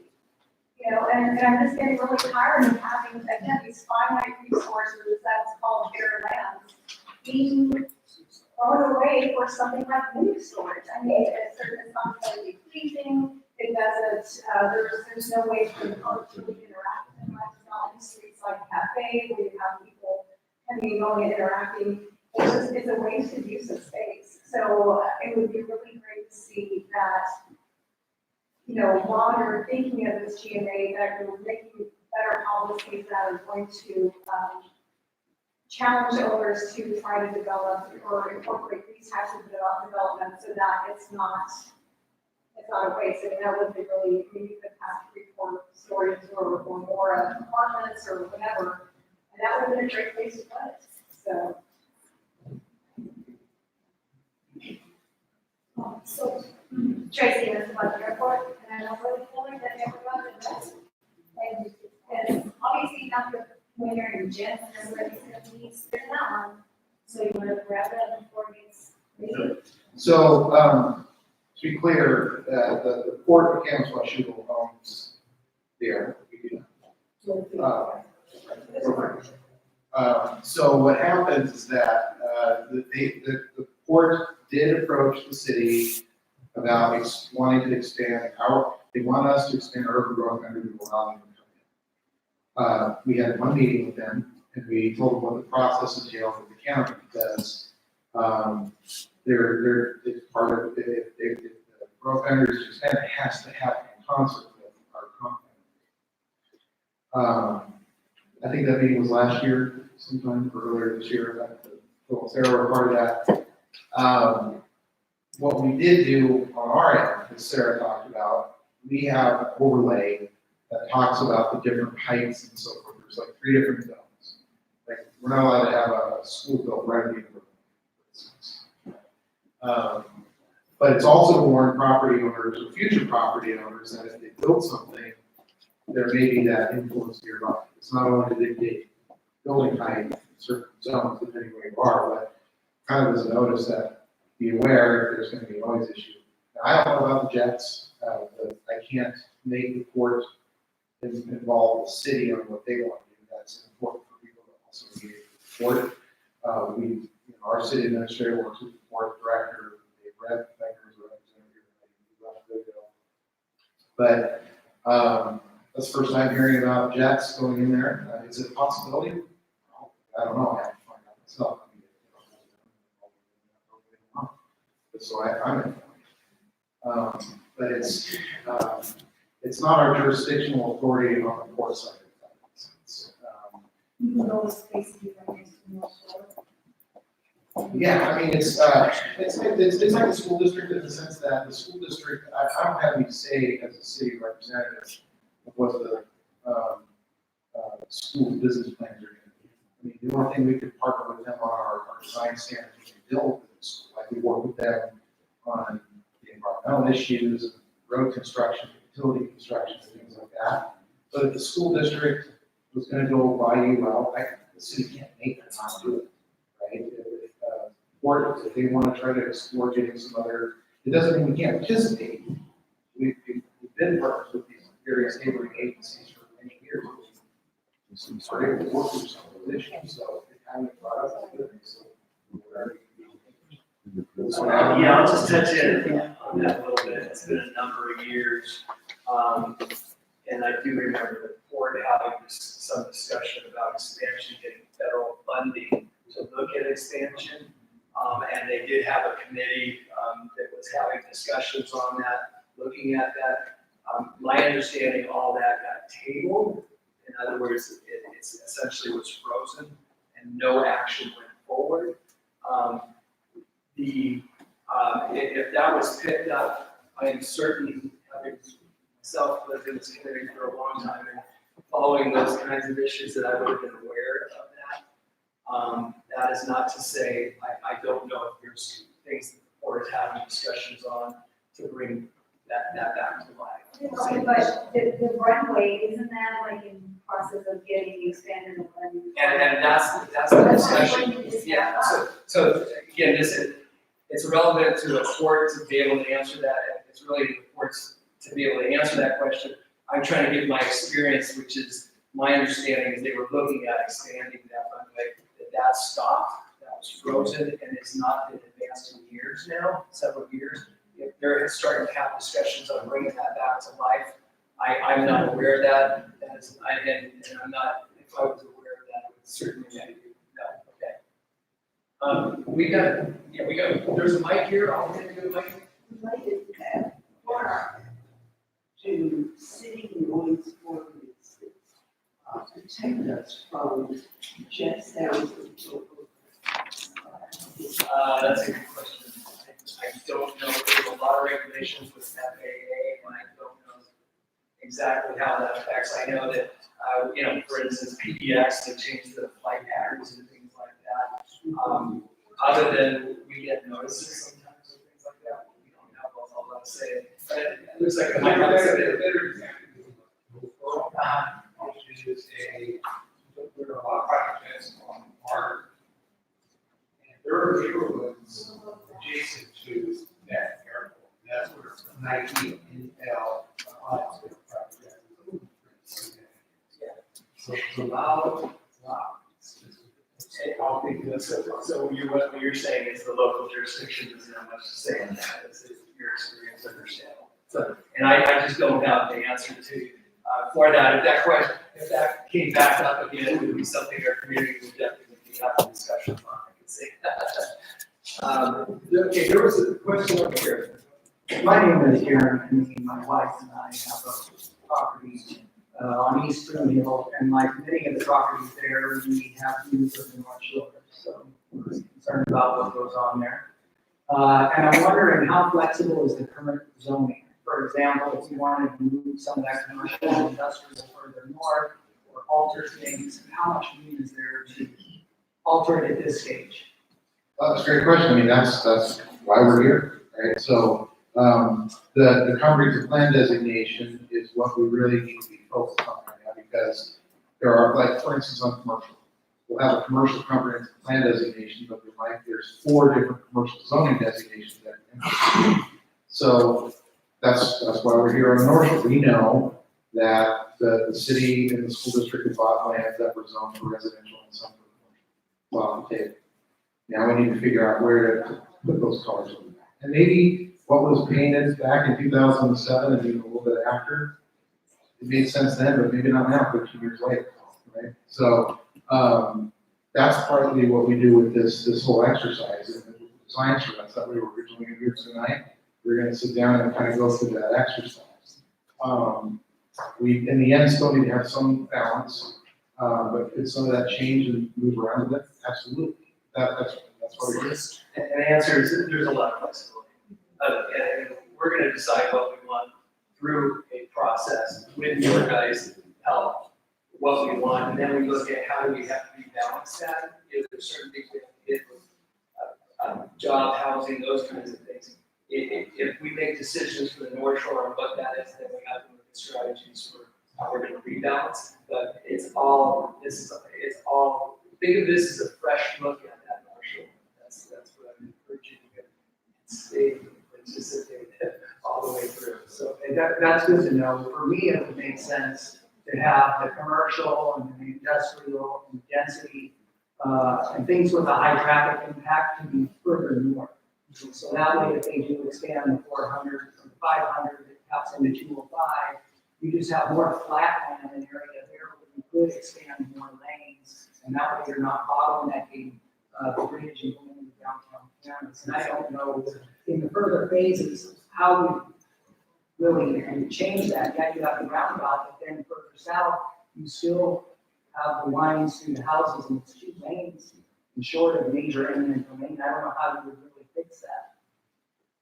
those are all, we're not gonna have an answer on it. But that's part of the charrettes and part of the process to look at, it's having those kinds of discussions about where uses should be, how that relates to transportation, spaces. So that's all part of that, the next step. So there isn't we don't have a map that says here. That's not the case.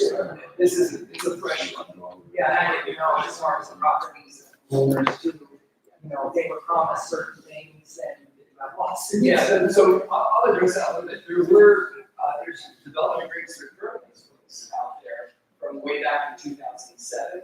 Those are the only ones that remain today, are set to expire this next year. Many of those, we have been acquiring some plans for the last legacy land properties.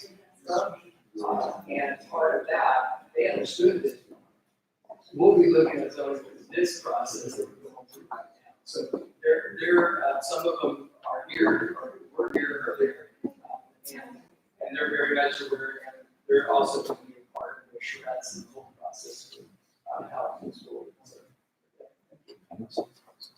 Bill, you're very reassuring. Thank you, Kathy. Great job. Let's keep going.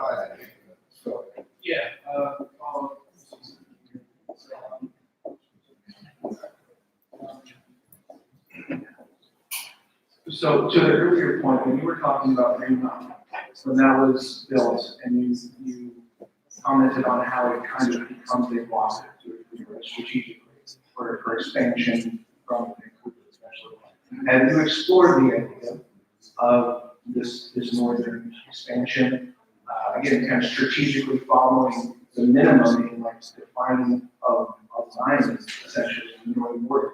Complete that, come across, hard for them to come all the way around and give us time to figure all this out. It's not the right time for it now. So you explored doing this strategically up there. Yeah, so Phil's actually got the history on this, but I'll Sarah, can we get the map that shows more of the grid? Basically, when, and back in 2007, then Mayor Paul Dennis wanted us to go all the way out to, what was it? Which road? Actually, it's essentially from Prairie, from Prairie Market. So way up here, the goal, the Camas boundary was proposed to come all the way out here. But the Clark County said, no, you've got the ability to go higher density here before you expand out in this area. So it got cut back to what you see now. But at one point it was slated, at least they asked for the city of Camas to go out there and block that out. So it is where it is today. And then this is all owned by Clark County Parks and Open Space. You got trails and equestrian and so forth up there. Power lines through here, and then some county cluster development, and then you have them way out there. I don't know if that answers the total for you. To a point, did they give some detail, the reasoning on why that was denied then? They said, look, it kind of gets into that, the argument from the county is like, if you can't go out here, why do you need all this extra single family here when you can get some higher density down here first? Because there were still lands, certainly back in 2007, and even today, that still could accommodate some density. They're harder pieces. Kind of what's left are the steep slopes, the wetlands, the critical areas, all the easy stuff. So it kind of seems like that argument is in the past, and maybe it's time to revisit it potentially. Well, you know, the only time we could really expand the boundary is through the actual update that we have to have done in 2024. Yep. We won't start that till 2022. It'll take a couple of years. One, I mean, it's, based on what we're hearing tonight, I don't know that we would be asking for something, right? I mean, there's a lot of folks who are like, hey, we don't want to keep growing. Well, we're talking about growth and kind of protecting what's already special and beautiful in Camas, and maybe that's more open area that potentially. There's other tours. As a destination for people to go up and shop. Yeah, so, this is actually a really good discussion. So that concept way back when, kind of go out and go up for Prairie, bring that in, and then protect it, kind of. One thing that I remember was discussed way back when is if you looked at, you go north of Camas, essentially when you get to about a 500-foot elevation, you're going to start getting into the hills and the mountains, and there's a kind of a natural progression of where you live, how many years, I don't know, in the future, eventually it's going to stop somewhere. In our city, really, we're down on one side to Vancouver, one side to Washougal, you go north, about that 500-foot elevation is there. Now, it's all about, how dense you are and how fast you grow out there, and that's really the game in terms of, what you're trying to play, and so I just bring it back to, let's look at this area and get it the way we want it now. In 2024, we're gonna have that. This sets the stage for 2 years from now, almost 2022, we're gonna start the bigger discussion on the whole of these growth boundaries. And the thing that I'm excited about tonight is now you guys are all kind of up on kind of how some of this stuff happened. So we've got 4 years to all work together to do a bigger context. So, am I answering your question? I'm trying to. Yeah, I'm getting a lot of, I appreciate you guys both going back and forth with me. I think, we've had a long conversation going back and forth around this. One of the things mentioned at a certain point was, us being in compliance with the GMA and the grant, so we could potentially find a way to get that compliance. And then again, the question like that was such a extreme urgency in Camas potentially there. Vancouver, so we can both satisfy that GMA need and then qualify strongly for those grant monies potentially, and then fortify 500, and then start the work closer here to the Camas that exists today safely with the infrastructure. Let's carry on those kinds of conversations. We're going to be advertising on some mentioned earlier this evening, but the State Department of Commerce offers what's called short course. They have it on their website right now, but they actually go from all throughout the state, different jurisdictions, and give a presentation of what GMA is from the state perspective and why counties and cities should be planning through that, or why does it go through that effort. We had one here in April this year. Washougal just hosted one, I think, about 5-6 weeks ago. We're having them come back here in January. There is what's going on in the battleground. It's not through Department of Commerce, I'm sure it's got very good information now. But I encourage everybody here to the stage and comment to that, because it's complicated. We do this professionally, but the landscape changes on us. It's the state legislature, that's what they do at Columbia. But it's an ever-changing, field, so, yeah, just wanted to move that. We're gonna shoot back to Margaret. She has a question, then we'll come back. On those 270 acres, how many, does that include the legacy lands? How many acres are in the legacy? Well, take 40 acres out from the school district's property, right? Well, I think it was sitting around 140 is what we're targeting for the next season. And we still are. That's your record, what do you have? What do you have now? As we do it now. Okay, what is the round number? There's 28 acres, hold on. Okay. 28 plus 33 plus 10 plus 64. Plus? That's it? That was acquired. 135. So 135 acquired, So- still more to come. So the 270 is minus the 135, is the public owned land? Well, you're talking the school district. Well, I'm talking about that figure about the 270 acres of publicly owned land. Is that right? That includes school district property, sir? And it's kind of pretty. Camp Curry's separate. That's Camp Curry is not part of it, It includes schools? it includes the school property. And then, so when I look back on the Quita website, it says that there's a 270 acre parcel available for sale. Is that anything the city has purchased or is looking at? No, That's a private. that would be private. So are you saying out of those I two? think the 270 that you're talking about is probably the big blue area. Johnston This Dairy. is the Johnston Dairy. Okay. And they were here, the property owner was here today, earlier, as well as the person marketing that. It's not something that we're selling, or are we buying, or interested in buying. Okay, so out of the publicly owned lands, there's no plans to develop those in a, it's like the process that you explained, that if I got out to public lands, there would be a public process. I'll be very careful, because that's the process that's going to be underway, or Jerry's working with, on how that's going to occur. I won't say won't be developed, and it's not, I'm not trying to be sneaky here. What I'm saying is that, development could include trails, right? Or it could include a park, or it could include some of these other things. But it's intended to be part of our park recreation and open space area.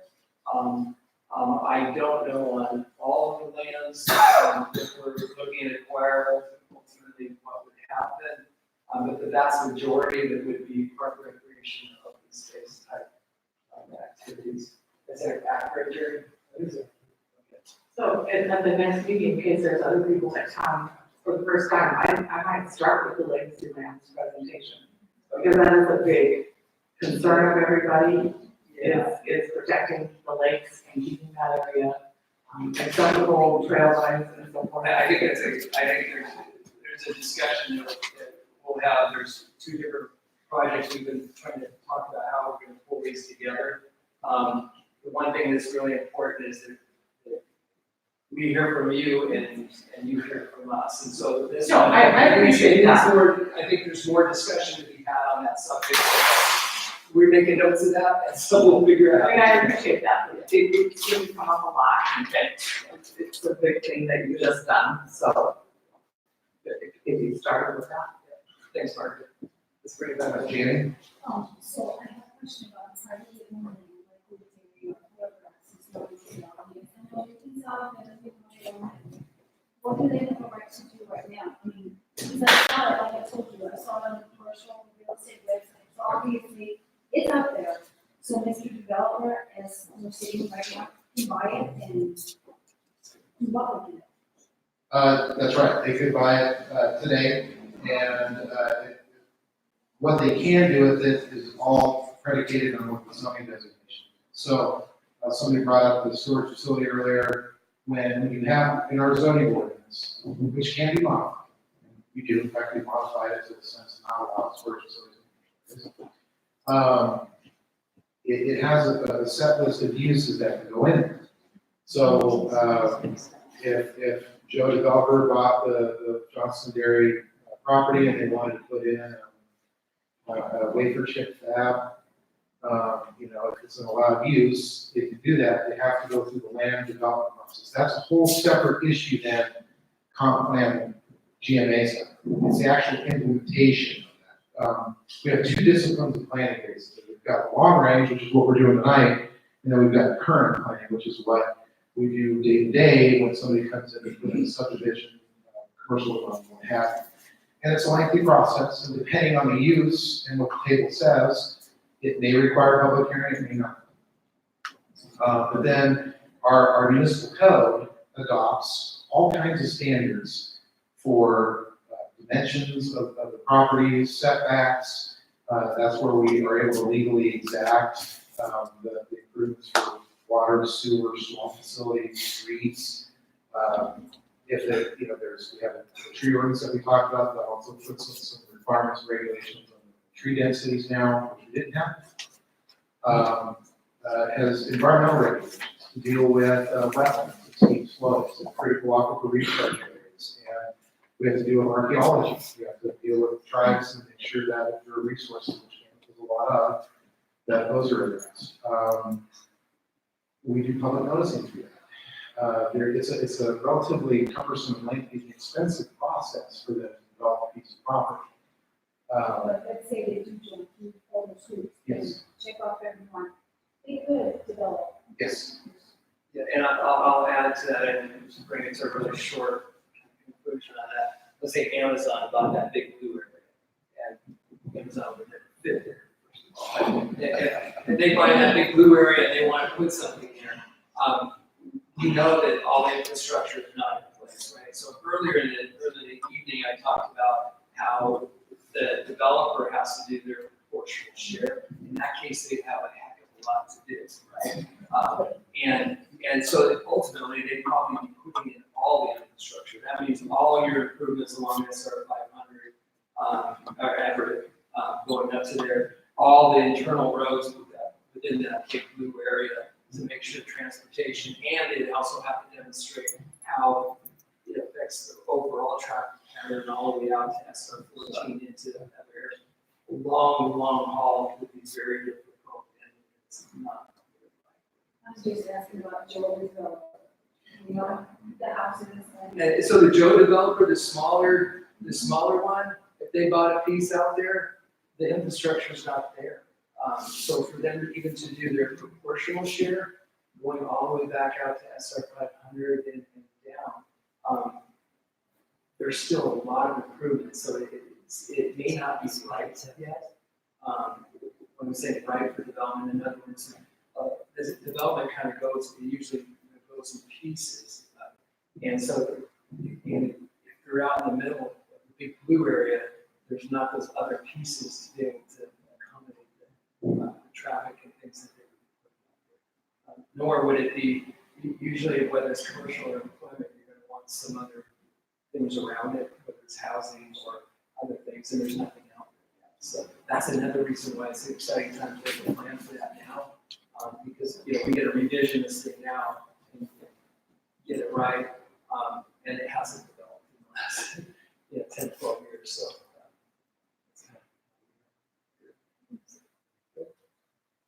Any more questions? We're getting late, but we said that we will stay here until we're going to do our best.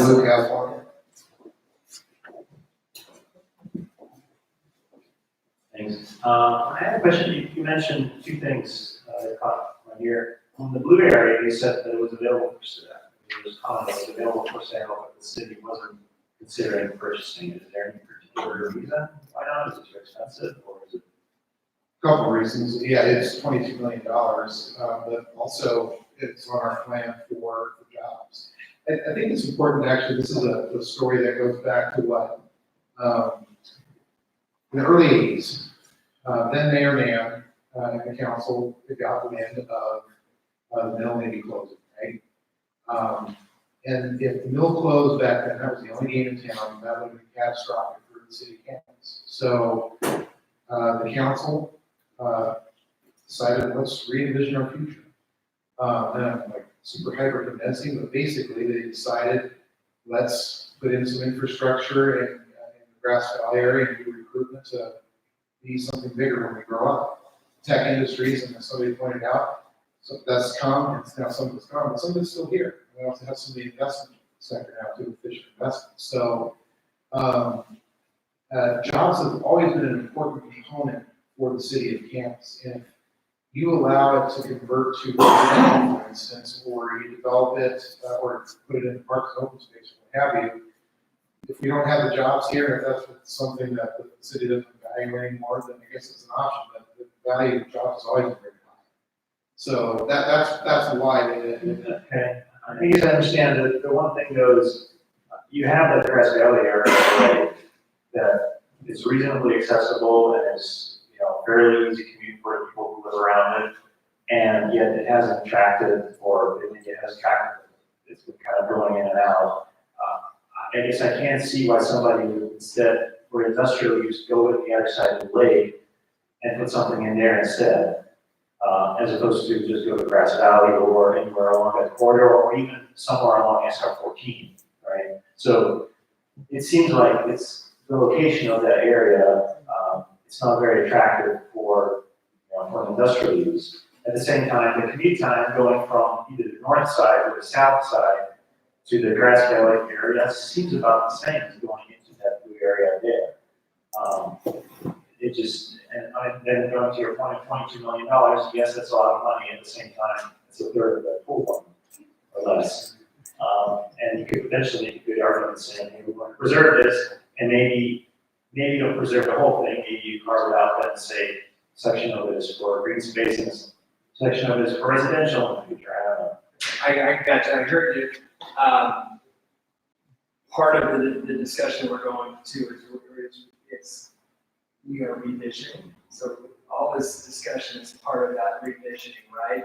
Does it make sense? Does it, some of the history on that with the Grass Valley area, and the reason why you haven't seen development continue in the Grass Valley area is it is so wet. And when the city initially annexed way out to the west, they didn't realize how wet it was.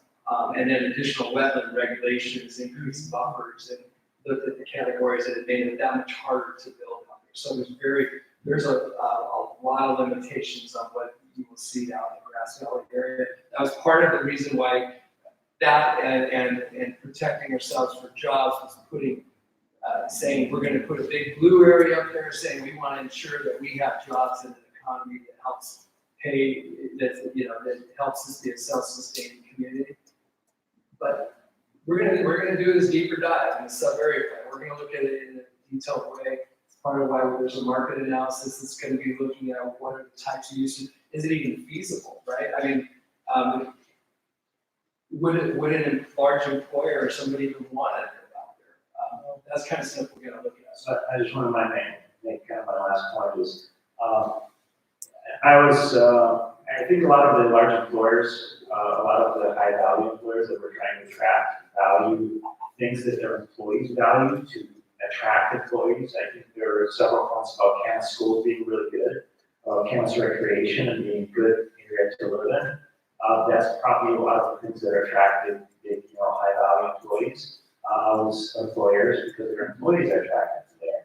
I was mountain biking in a far off place, and I ran into a couple of people and said, hey, I'm from Southwest Washington. They're like, oh, we're from Arkansas. They heard that Southwest Washington is really good mountain biking. It's like, great. Yeah, we're from Arkansas. We work for Walmart, and Walmart is investing tens of millions of dollars in building mountain biking trails so they can attract people to work for them.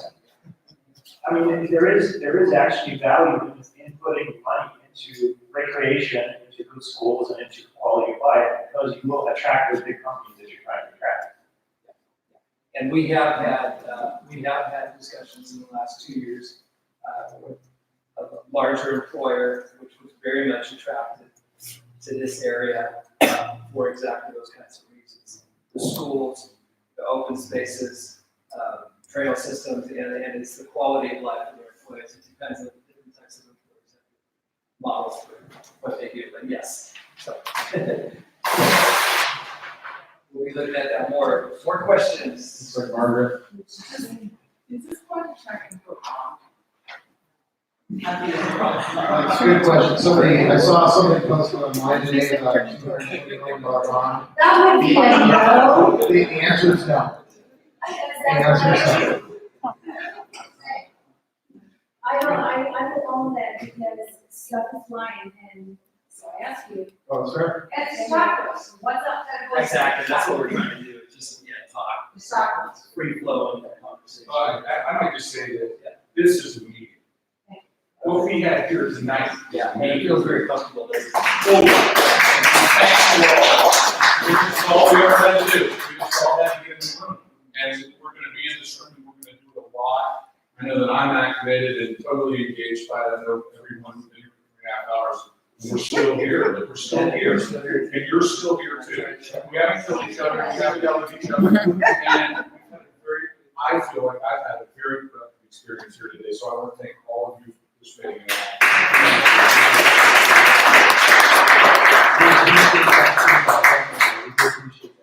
What you wish for, because we got lost. Any other questions? Are you guys feeling like we're tired? You want to keep going? One last question. One last question. Yeah.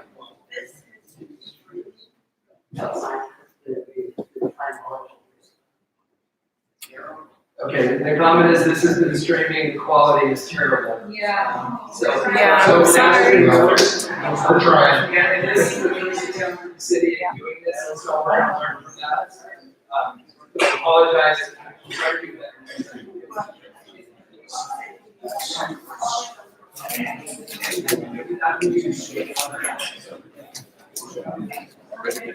Yep.